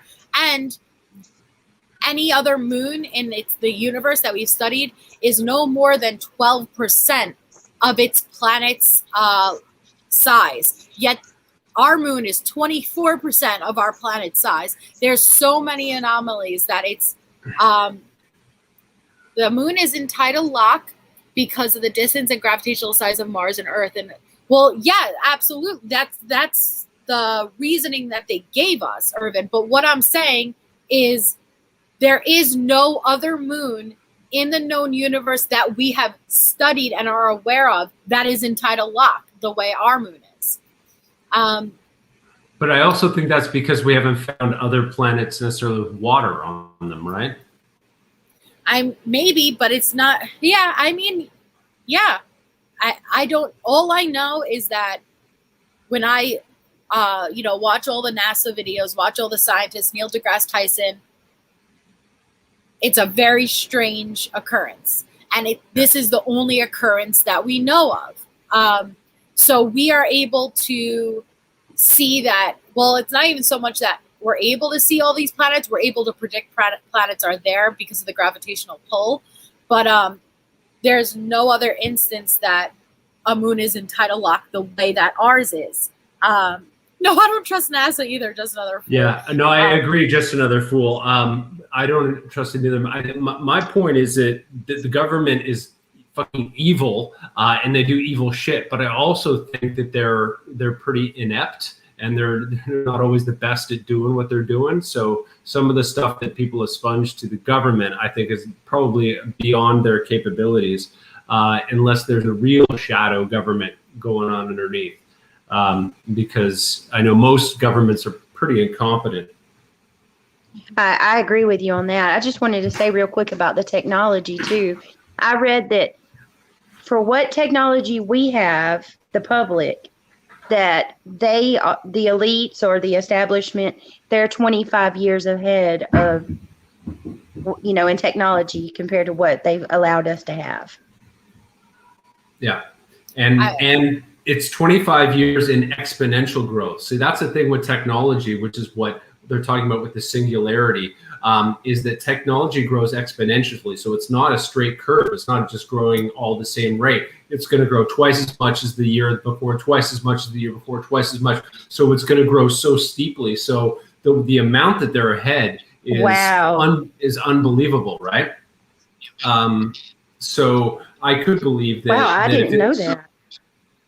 Yeah, there's a really great book called The Singularity, and the author escapes me now, but basically it's about how technology is basically going to advance so fast that we are going to be able to create technology that's able to sort of merge with us, and then we'll be able to save our consciousness, our memories, our thoughts, and that kind of thing, and sort of keep going after we die as some type of entity.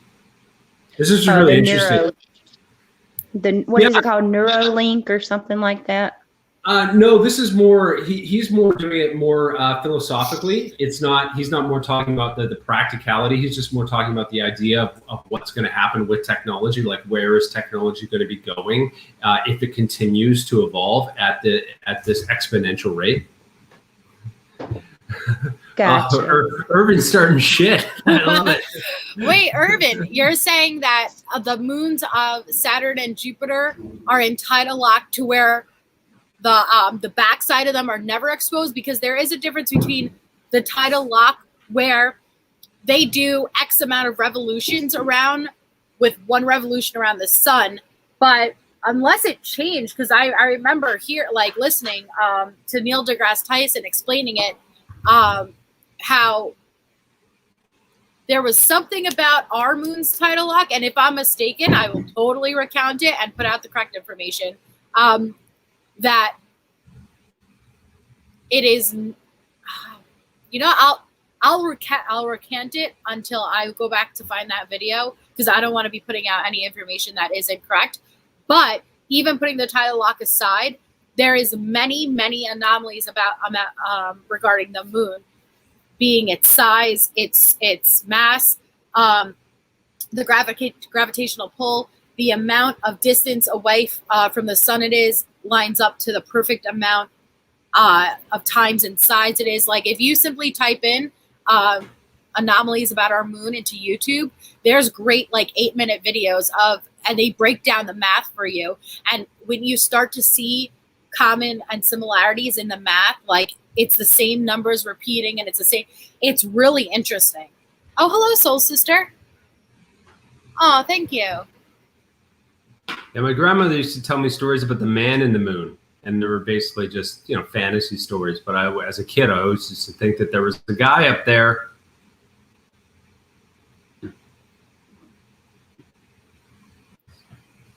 I was told it was a big piece of cheese. Yeah, I heard Maybe that that's too. because Yeah. I'm Italian. Yeah. Oh, when the moon hits your eye like a Like big a big pizza pie. That's amore. That's amore. Yeah, my family plays that while we're getting antipasta together. Just a little vinegar and oil over it. Oh, wow. Some antipasta. All right. So to sum it up, Bryn, if you had to theorize what is going on in Antarctica, what would your theory be? Well, I'd say that there's definitely some type of a Cold War happening between countries about putting different research bunkers in different areas down there, and everyone's sort of vying for space and that. I think they're doing all this shit that they don't want us to know about down there. And I think that they send that poor bastard up there around all Antarctica for God knows how long.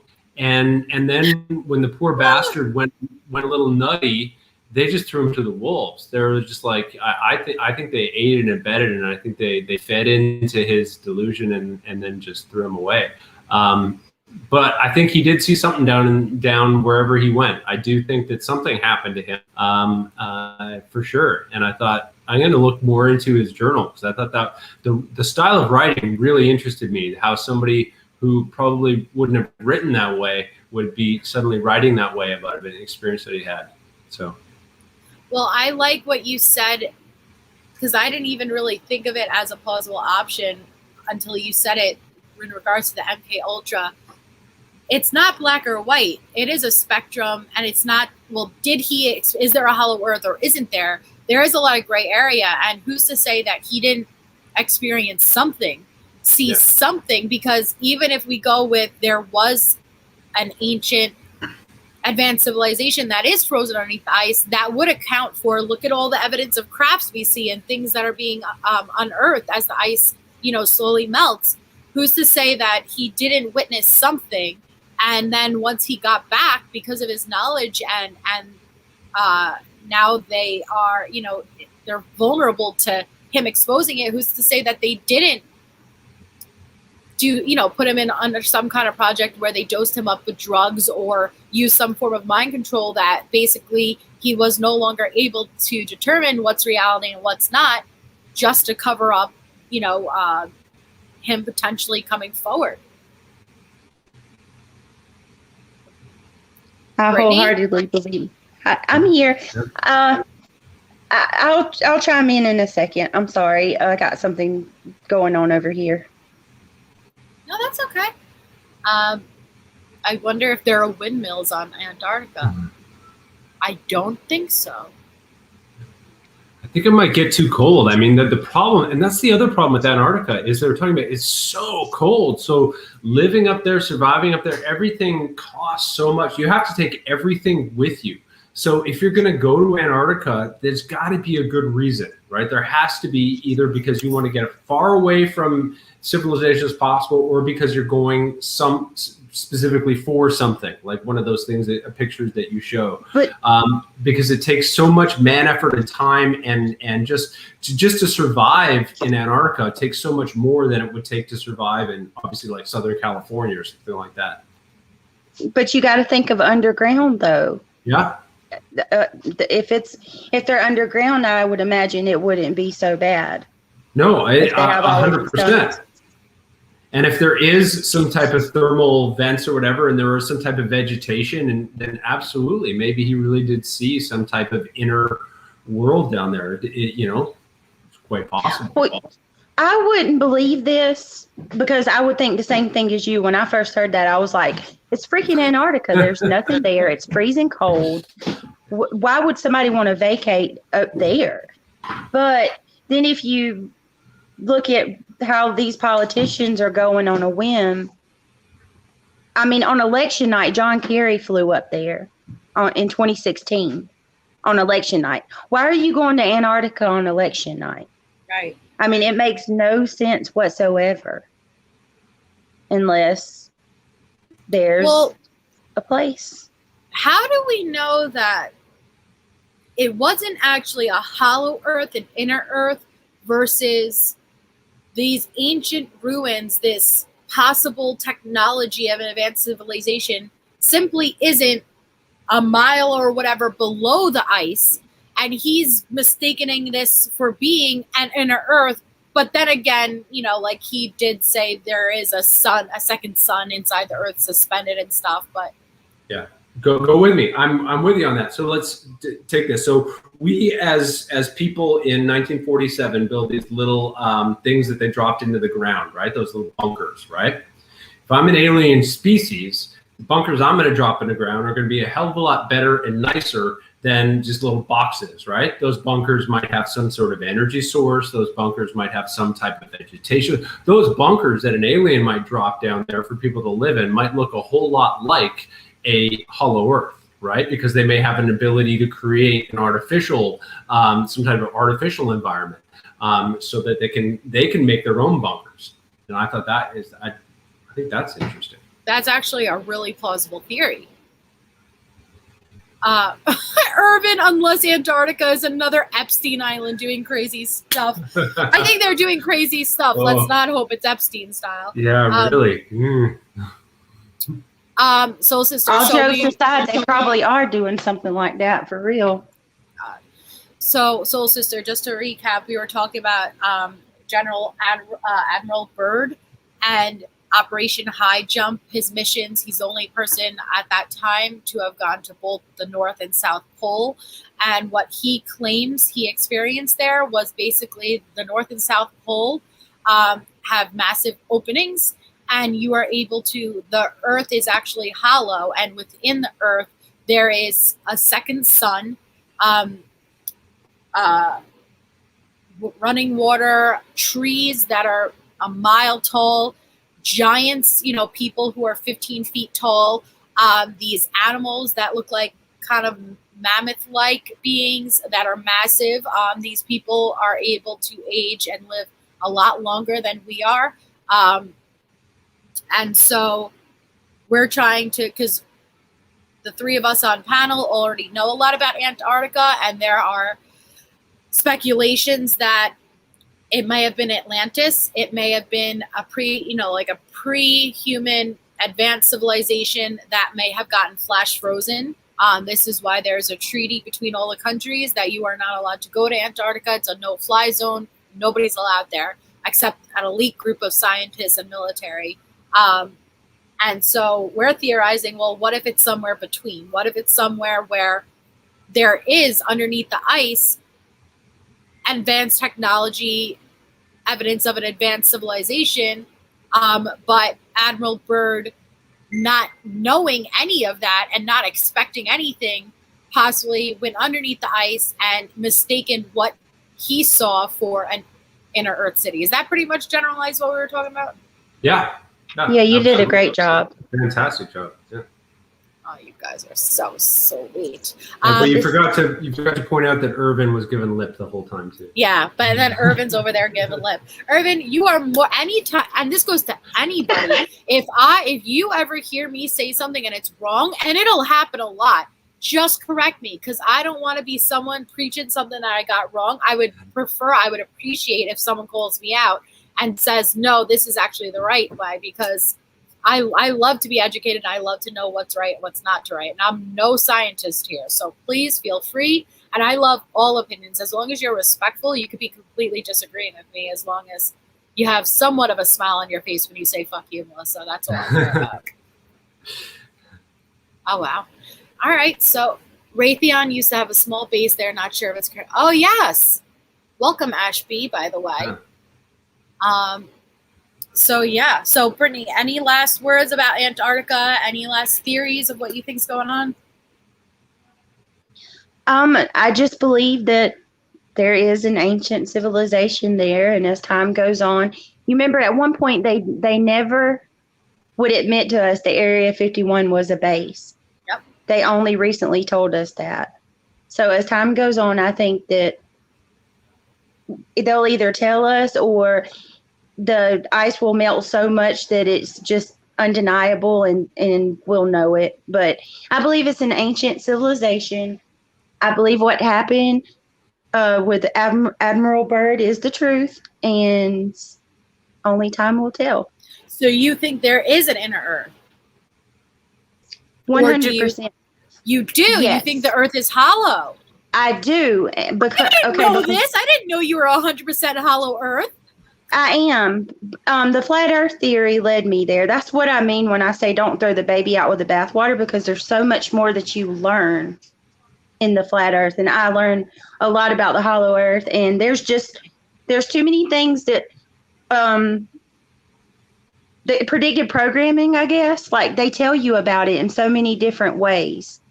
I believe it. See, I really do.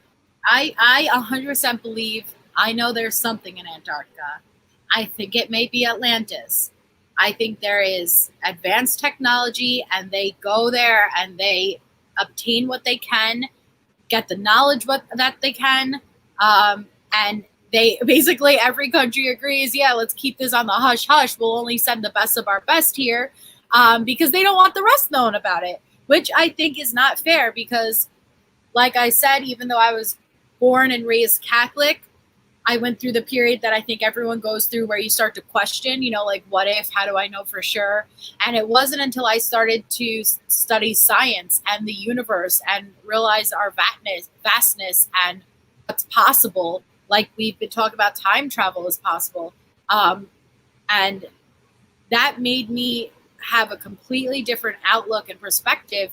And it made me believe in something. You may call it God, Allah, Jesus, whatever you want to say. It's a higher power of some form. So I feel like it is so unfair to deprive people of this knowledge. I hate that. That frustrates me. I'm sorry, but Byrd was in mental decline in those years, just like Biden. Biden. Don't get me started. God. Well, yeah, like I said, I mean, he had some rough years. I mean, months and months alone in just brutal conditions. The mental toll that must have taken on him for years and years, and even in those giant military convoys up in Operation Highjump. I mean, that looked rough. And so I definitely think that I'm not sure how old he was when he came back, but I think he had rough miles on him for sure. And that was his 4th mission, I believe. Yeah, like he was up there a number of times, and the government is well known for messing with people's heads too, right? Like, so who knows what they said or did to him, and when you deprive people of sleep, you get funny things. Like when my father took us up near the Arctic Circle, we were up there in the summer, and it didn't get dark. It was really, really weird. It would get about 9 or 10 at night, and the sun would start to go down. But just before the bottom of the sun would hit the horizon, it would go back up again, and it would become daylight again, right? And it was like that for 6 months. And I just stopped sleeping. And then after, like, because I couldn't sleep. And then after about 3 days, I basically had some type of mental break because of that lack of sleep. I was seeing things, hearing things. I was like, it was really scary. But so it could possibly be that kind of stuff too that's happening to him at the same time. Yeah. I think Oh, I'm sorry. Go ahead. No, it's okay. It's Anunnaki, soul sister, and you should absolutely look it up. Yes. I think he witnessed something. I do too. And then who's to say, when you witness anything that is something that it's basically magic, it's something that you just see for the first time that you never know is possible. And imagine being in a situation in the middle of there by yourself, never being prepared, never having knowledge. There's nowhere you could go for help. You have to realize they did have a lot of fatalities. They had a lot of fatalities. Hi, Christina Marquez. Yeah, there was no help coming. If something bad happened, there was no help coming for them. Yeah. Bryn, think about how detailed his accounts are, though. Like, yeah, they're remarkable. If I were to fall into a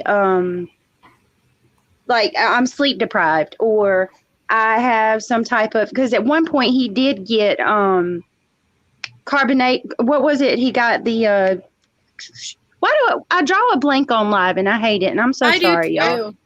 I think it's just because I get ahead of myself. But anyway, he got carbon monoxide poisoning on one of his journeys. I do know that. But say something like that happened, how would he remember so many details? I mean, he even remembers the names of these creatures, and because it would have been real for him while he experienced it.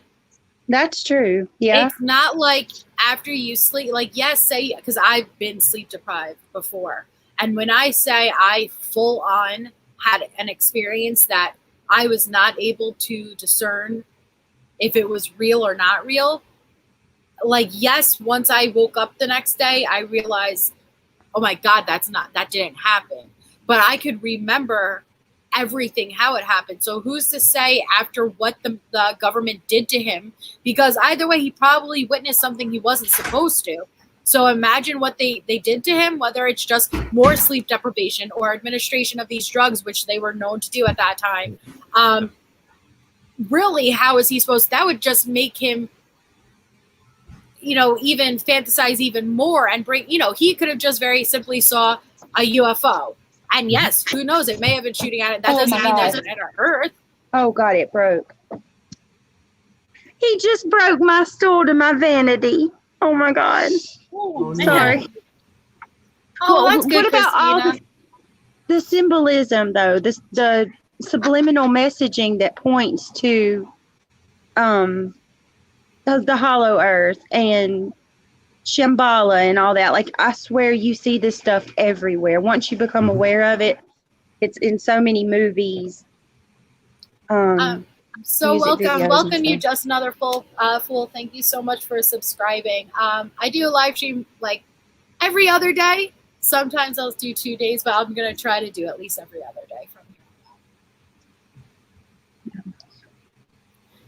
Oh, absolutely. Also, studies show that frequent flyers or higher altitudes are prone to memory loss. Yeah. But I had to ask you, Bryn, has your dad ever encountered anything, like any kind of phenomenon while he was flying? No. My dad, if he saw it, he wouldn't tell me even if he did. My dad's pretty cool under that kind of stuff. I don't think he would. Yeah, he keeps pretty tight-lipped. Yeah. Mm-hmm. But yeah, it would have been interesting. And yeah, I think all this stuff is super interesting. It was the memory loss thing I was going to talk about. Even the drugs they have now, they give to people. You've heard of Ambien, like the sleep drug. There's people who take Ambien who get up in the middle of the night, go to their cook a turkey dinner with all the things, eat it, bed, wake up, and then call the police because someone broke into their house and stole all the food and made a turkey dinner in their kitchen, right? And they had no idea doing it, but they did the whole thing, right? It's like my dad drove really into a house while on Ambien. My Really? dad Like, drove oh my into God. someone's. My dad drove into someone's house on Ambien, and the police obviously went there and everything. And he was able to talk to them. They had no idea he was even under the influence of, I mean, he was prescribed it, but they had no idea he was under the influence of anything and was able to leave and just take a report. He has no memory of it now. He woke up with a police report of driving through someone's house. Luckily, they weren't home, and it like went through. It wasn't through their house, it was into like their living room, the front of the house. Thank God he's okay.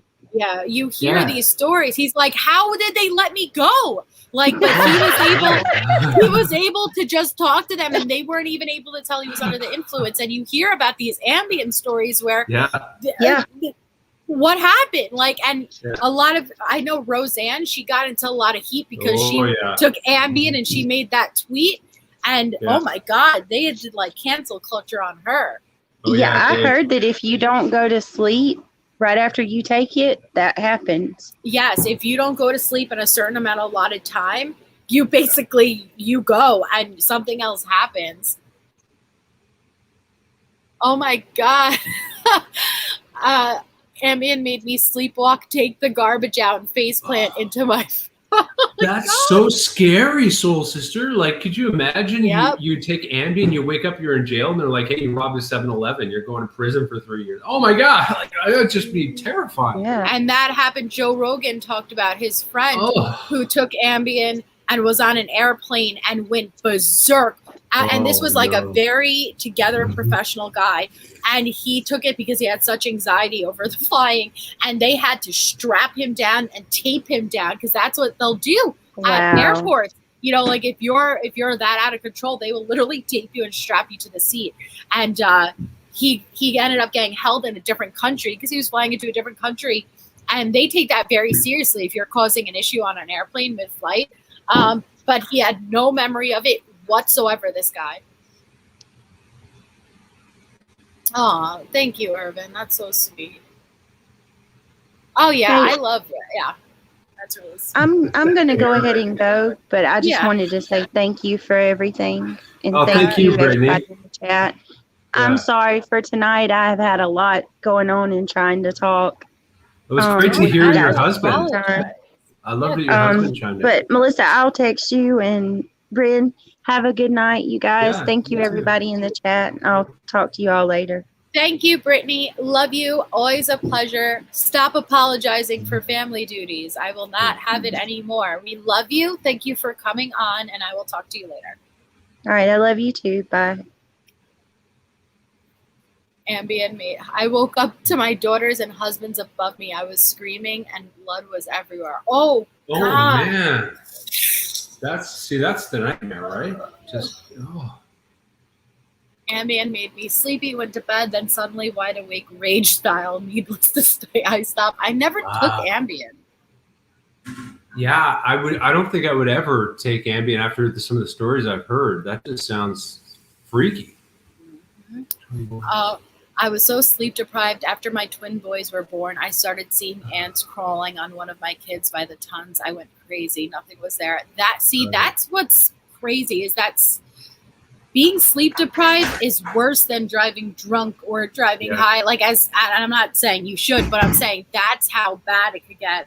I was I was prescribed Adderall. Okay. So not only was I sleep deprived, I was going I was in a rush, in a freaking meth-like state, because that's pretty much what it is. I was prescribed too much. I was supposed to take it on a low dose, but this doctor gave me 90 milligrams for the first week, and I was convinced, you guys, that there was someone living in my attic.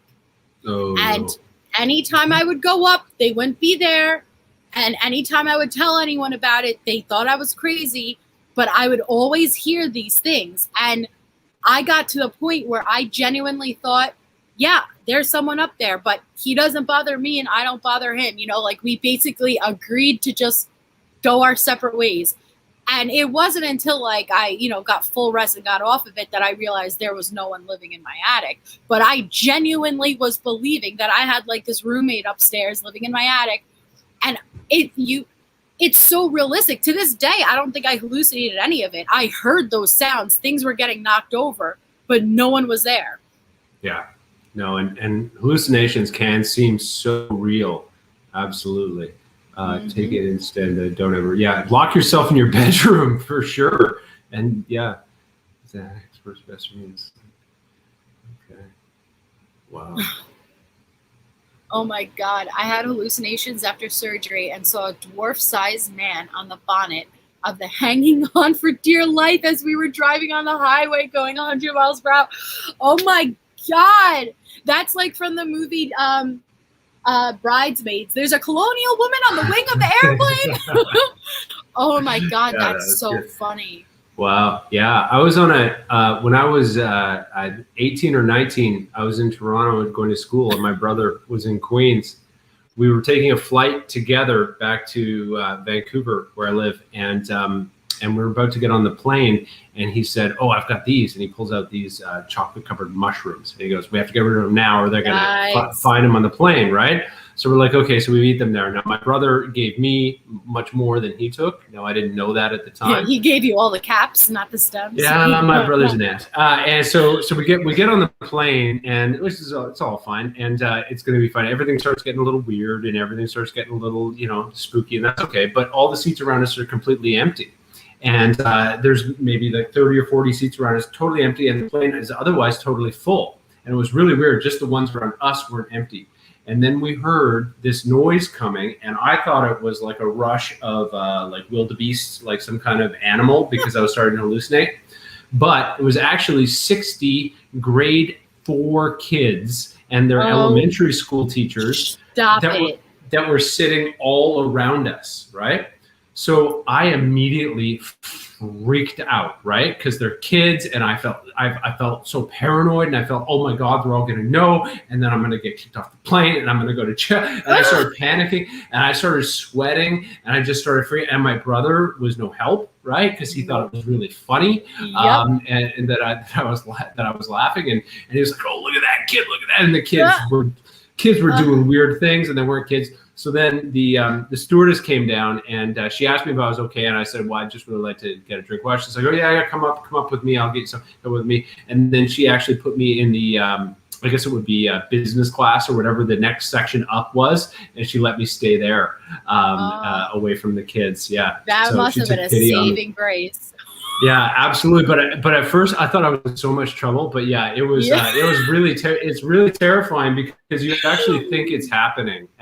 And you keep telling yourself it's not real, but your body feels like it's happening, and you have that physiological response, right? Yeah, and being confined on an airplane, oh, that's so stupid.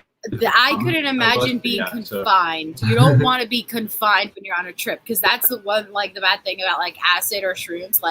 You're either, acid more, you're either going to have a fantastic trip, but the moment it goes bad, if you start to go into a bad trip, there's nothing that could get you out of that bad trip. And once that one bad thought triggers, it's just bad. It's just a downward spiral. And the things you could experience, it's so, like you said, your body is reacting how it would in those instances. So if you're anxious, if you're nervous, if you're scared, you're having those physiological responses. And it's so much harder to try to get your mental mind out of that state when your body is reacting the way it would. And the things we learned to do when we were in that state, or when other people were, when you're sort of looking out for each other, is change the environment, right? So, okay, we're going to go outside then, right? Then the other person, they just kind of get out of their head for a second. They go, oh, wow, it's all cool. And then all of a sudden they're not having this freaked out feeling. But if you're somewhere where you can't change your environment, that makes it even worse, right? Because then you can't go, oh, let's go into the TV room, or oh, let's go into the kitchen, or let's, you know, like, and you can do that, you know, when you're not on, you know, stuck on an airplane, and then, you know, with seatbelts on and turbulence, and yeah. So I would never want to be on an airplane while there's many things I would do while tripping. Like I went to Six Flags, not tripping, but like all on, you know, like yipped up, like, which also wasn't the best idea because your heart's already like, and so going on like the biggest roller coasters, like it wasn't the best idea. It was fun though, you know, what you do in your 20s, it was fun. But I could never imagine exactly what you said. You need to change your environment. And one of the best things that I ever suggested to someone, like if they're going to trip, is to be in a setting where you're most relaxed and comfortable. You don't want to be out or obligated to have to drive or do this, or you want to be home where you could actually enjoy, you know, you're safe. Because a big thing is knowing you're safe. You know, like once you realize you're safe and you know, the big cootie monster is not out to get you. Like if you're home, it's very fun and you could, you know, like walking around your house. But going on an airplane, I couldn't imagine because not only are you trapped, you're in the sky, every bump, already it's an anxiety filled, you know, even if you're not scared, there's always the what if, you know, like, so I would never have been able to handle that well. Yeah, well, I could come up with a big giant list of the stupid things my brother made me do. So, I remember helping a friend try to break a horse in for the first time on acid. I'm sure. Oh my God! What's break a horse in? I think that means like train it, right? I don't know. I think if you're breaking a horse, it means like like you're taking a wild horse. That sounds dangerous, man. Be careful, just another fool. I love hearing people's stories of when they were tripping. I went to, was it Bonnaroo when I was tripping on acid? Like, well, so it was already a, you know, like a crazy music festival with Skrillex and all, you know, like, so they're already walking around on stilts and you're sleeping in a tent and, you know, and everyone sells drugs there, you know, but 9 out of 10 times you think you're going to get gypped, you know, because why would someone sell you? So I got 4 tabs of acid and took it because I expected it to be nothing. Yeah. No. This was the legit, I wish I could find that guy again. Like this was the best of the best stuff. And it was so much at once. And I said this story before where the trees were dancing and stuff, but it was the most like crazy experience I've ever had. Like it sucks because if you could go back and like the moments that you were scared, because for a while it was too intense for me, you know, like it was because I wasn't expecting it. 4 tabs is a lot, you know, like that's insane. Yeah. And it started out really bad because we just got there, we just did it. And it was raining. Me and my boyfriend got a 12-person tent at the time. We were set up for luxury, but the one friend that tagged along with us didn't bring the top to his little tent. It started to rain, so he had to sleep with us, but he lost his wallet not even 10 minutes at being at that music festival. So the entire hour or two first of our music festival, tripping on acid, was let's find this wallet. We were never going to find that wallet. Yeah. And so then we had to pay for everything. He also had to, you know, sleep in our tent, which, come on, I had to share all the food with him. Nobody wants that. You want to be with your boyfriend or girlfriend and you want to have great sex and do crazy things. And it's like we had this tag along the entire time. And I'm like, oh, okay, sure, soul sister. Thank you, Wilson, man, for grabbing the attention. But it was just like, you got to be, this is not how I wanted to do my first trip. But then it got real and it got real quick. But I would love to be able to go back and like redo the experience, you know, and say, because I hid in the tent for a while with my boyfriend that I got like, it was just, like you said, like it was too much going on outside. So I stayed in that little tent to try to confine my feelings. Yeah. But I wish I could go back and actually make the most of it and stuff, but it's never like that. Yeah. Again, with my brother, I was at a Jerry Garcia band concert. Nice. In Seattle. Nice. And we had a similar experience, except like that place is weird enough. Like if you'd never been to the parking lot of either a Grateful Dead or a Jerry Garcia band concert, it's like walking through the 60s, right? It's like it's crazy. And then to do that while you're already elevated or on something, it was insane. So I think something just about that environment makes it, yeah. But they had, my point was it got too much for me at one point too. And I love that. The wall yes. exists at the walls exist at Art today, yes. But the was Jerry good. Garcia band, they had a tent just for that. They had like a bad trip tent where people would like to chill you out. There's like blankets. Was there fuzzy things? Yes, there's fuzzy blankets. Things. And there's people that were like fanning people and just like, and like girls who were just like cleansing your aura and stuff like that. It was like, yeah, it was interesting. That's for sure. Oh my God. That's so funny, Molson, man. That really made me laugh also, Matt. Oh my God. We all have that one friend. You get that one place. It's like, I lost my wallet. Yep. This is gonna be an we were there now. for 4 days. Like you didn't bring the right tent. You didn't have the top to your tent. So can I stay with you? And as ridiculous as that sounds, because we did have a 12-person tent, but like it was supposed to be a getaway with my boyfriend. I was 20. I was like, let's do that. And we had you the whole time. Then you lost your wallet. So can I have, like this is what pissed me off about him is I stocked up on a lot of food because the festival food, it's like $12 for a single taco or something. But he didn't want my food. He wanted the venue food. So it's like, beggars can't be choosers. If I'm not getting the venue food for like dinner, you're not getting the venue. But so it's like, like, oh, can I have another $20? And it's like, it just ruined my whole thing, which it shouldn't. Little shit like that shouldn't ruin it, But at that time, I was pissed. Saw the Grateful Dead in '94, best concert. Yeah, awesome.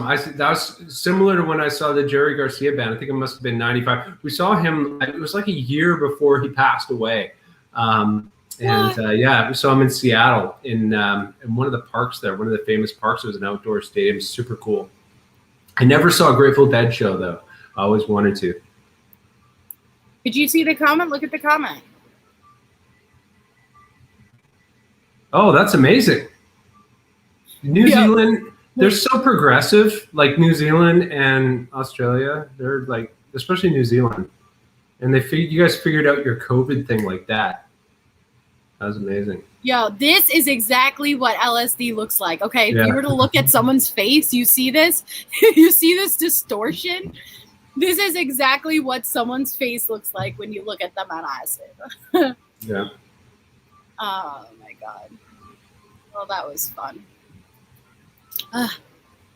I like, as crazy as it is, but like I've said this before, like it's not like I would ever promote drugs to someone, but having an experience once in your life really does change your whole perspective, and it really makes you have a whole different outlook. And one thing that I would suggest, aside from taking it, is having sex while doing it, because it's the only way I could explain it is because when you're on like at least acid, like everything, all your senses is heightened. You could smell differently. You could feel the touch, everything. So when you were like making love, let's just say, all I remember is that it was like an explosion, an eruption of colors. Like, because I closed my eyes, as graphic as this sounds, but it's really cool. Like I remember it was just bursting with colors, and like so you're feeling everything physically, and you're like, because you're hallucinating when your eyes are open, but also if you close your eyes, it's not so much that, yes, it's like there's a show going on inside your brain, but your other senses become, heightened, like I just said. And it was the most amazing, incredible, mind-bending experience I've ever had. My wife and I did we went to a float tank. It's like a float tank isolation chamber thing. Yes, the isolation tank. I have them. I go to them all the time.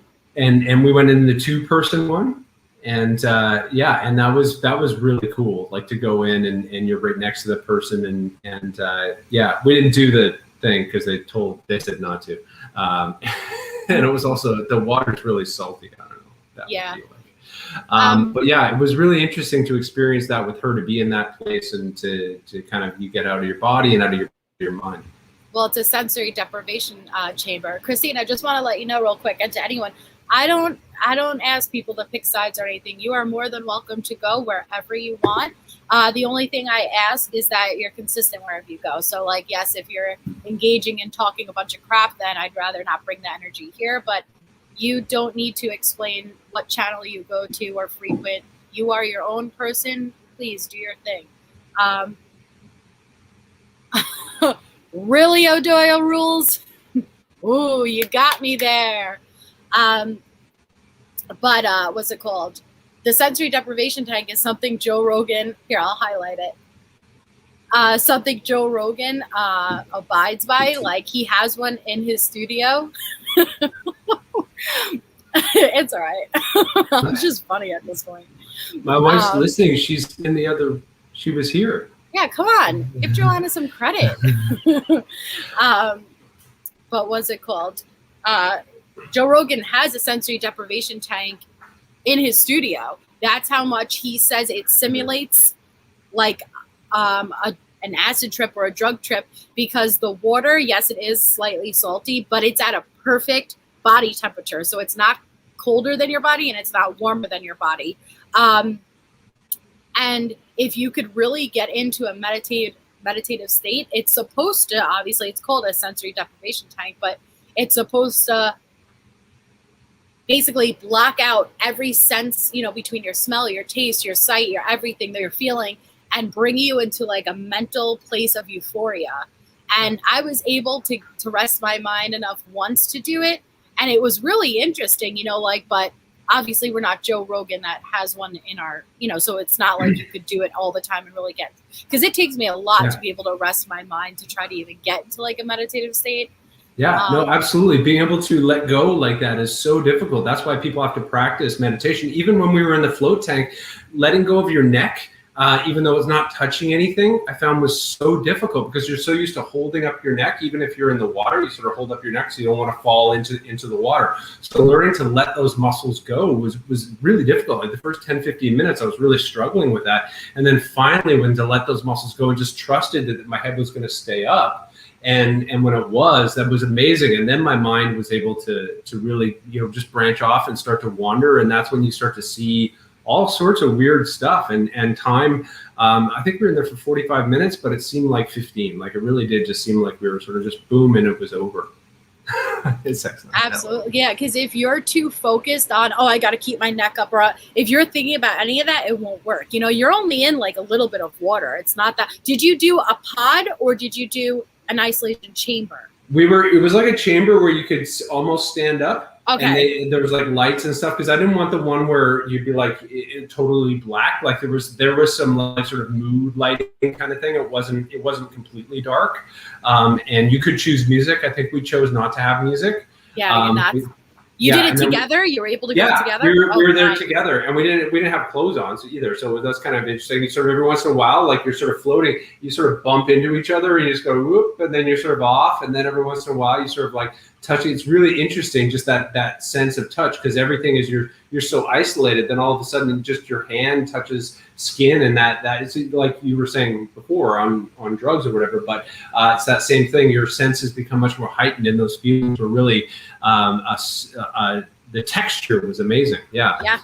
And then I took my, it was so funny because we had the towels and stuff. And after you dry off with the towels, you take a shower. The towels, there's so much salt in the towels that would like stand up on its own after it dried. It's filled with Epsom salt. Yeah, like it's amazing how much salt was there. And I was also amazed at how tired I was afterwards, how tired we both were. I went home and crashed for like 2 hours, and I'm not a big napper, but it was like, it really took it out of me. It was interesting. You guys relax in the chat there. You haven't heard any sexual innuendos because there wasn't any. I was talking about when I was 20 having sex with my boyfriend at the time. But oh my God, people. Just boot him. Who cares? It's a troll account, so it's fine. It's all good. Honestly, I was surprised that was the first one I had. Like, so. Yeah, that's okay. But one of the things I really like about your channel is how positive it is and how it's just, so we can just talk about issues and stuff. Yeah. I mean, that's what I just like talking about content, whatever that content may be, as long as it's not other people, like that's all I care about. Unless it's Yeah. like other people who look like they went back in time, like Nicolas Cage, and we're trying to figure out if there's that time was travel. awesome. Oh, absolutely, Molson, man. Let's do an LSD live one time soon. That would be cool. Oh man, Joe Rogan did the thing with Post Malone on mushrooms, and he did his whole show with him. And then they. Thank you, I didn't Mike. know, but it was until afterwards that I think a few shows later that he said, "Yeah, we were both tripping pretty hard." Yeah, And that's love pretty it. amazing, considering how many followers he has. Like that's like I work as a performer sometimes, and I would not want to be inebriate in any way before I perform or before I do that. Yeah, so kudos to him. Well, I mean, the amount that they end up taking it, like for me, like I said, I've done acid like 4 times, and shrooms like a handful of times, all when I was younger. But if with them, they get it, like it's readily available, all the time, and they don't have the same lifestyle that we do. So I'm sure maybe if it's something that you were taking as often as they were, you would be able to do it under that type of pressure or trying to perform. But Joe Rogan said he's like, to get me going before a show, I'll smoke a cigarette. Like he's like, the tobacco itself gets my heart pumping and gives him some kind of an adrenaline high. Thank you for coming, Mike. As always, such a pleasure to have you in the chat. But yeah, I think I'm probably gonna have to jump off here too. yeah, I was gonna end anyway. But thank you so much for always coming up. It is a pleasure to speak with you and have you on. Thank you for having me. I always learn something, and I always come up with a list of stuff I have to go look at afterwards, and so that's always really fun. Yes.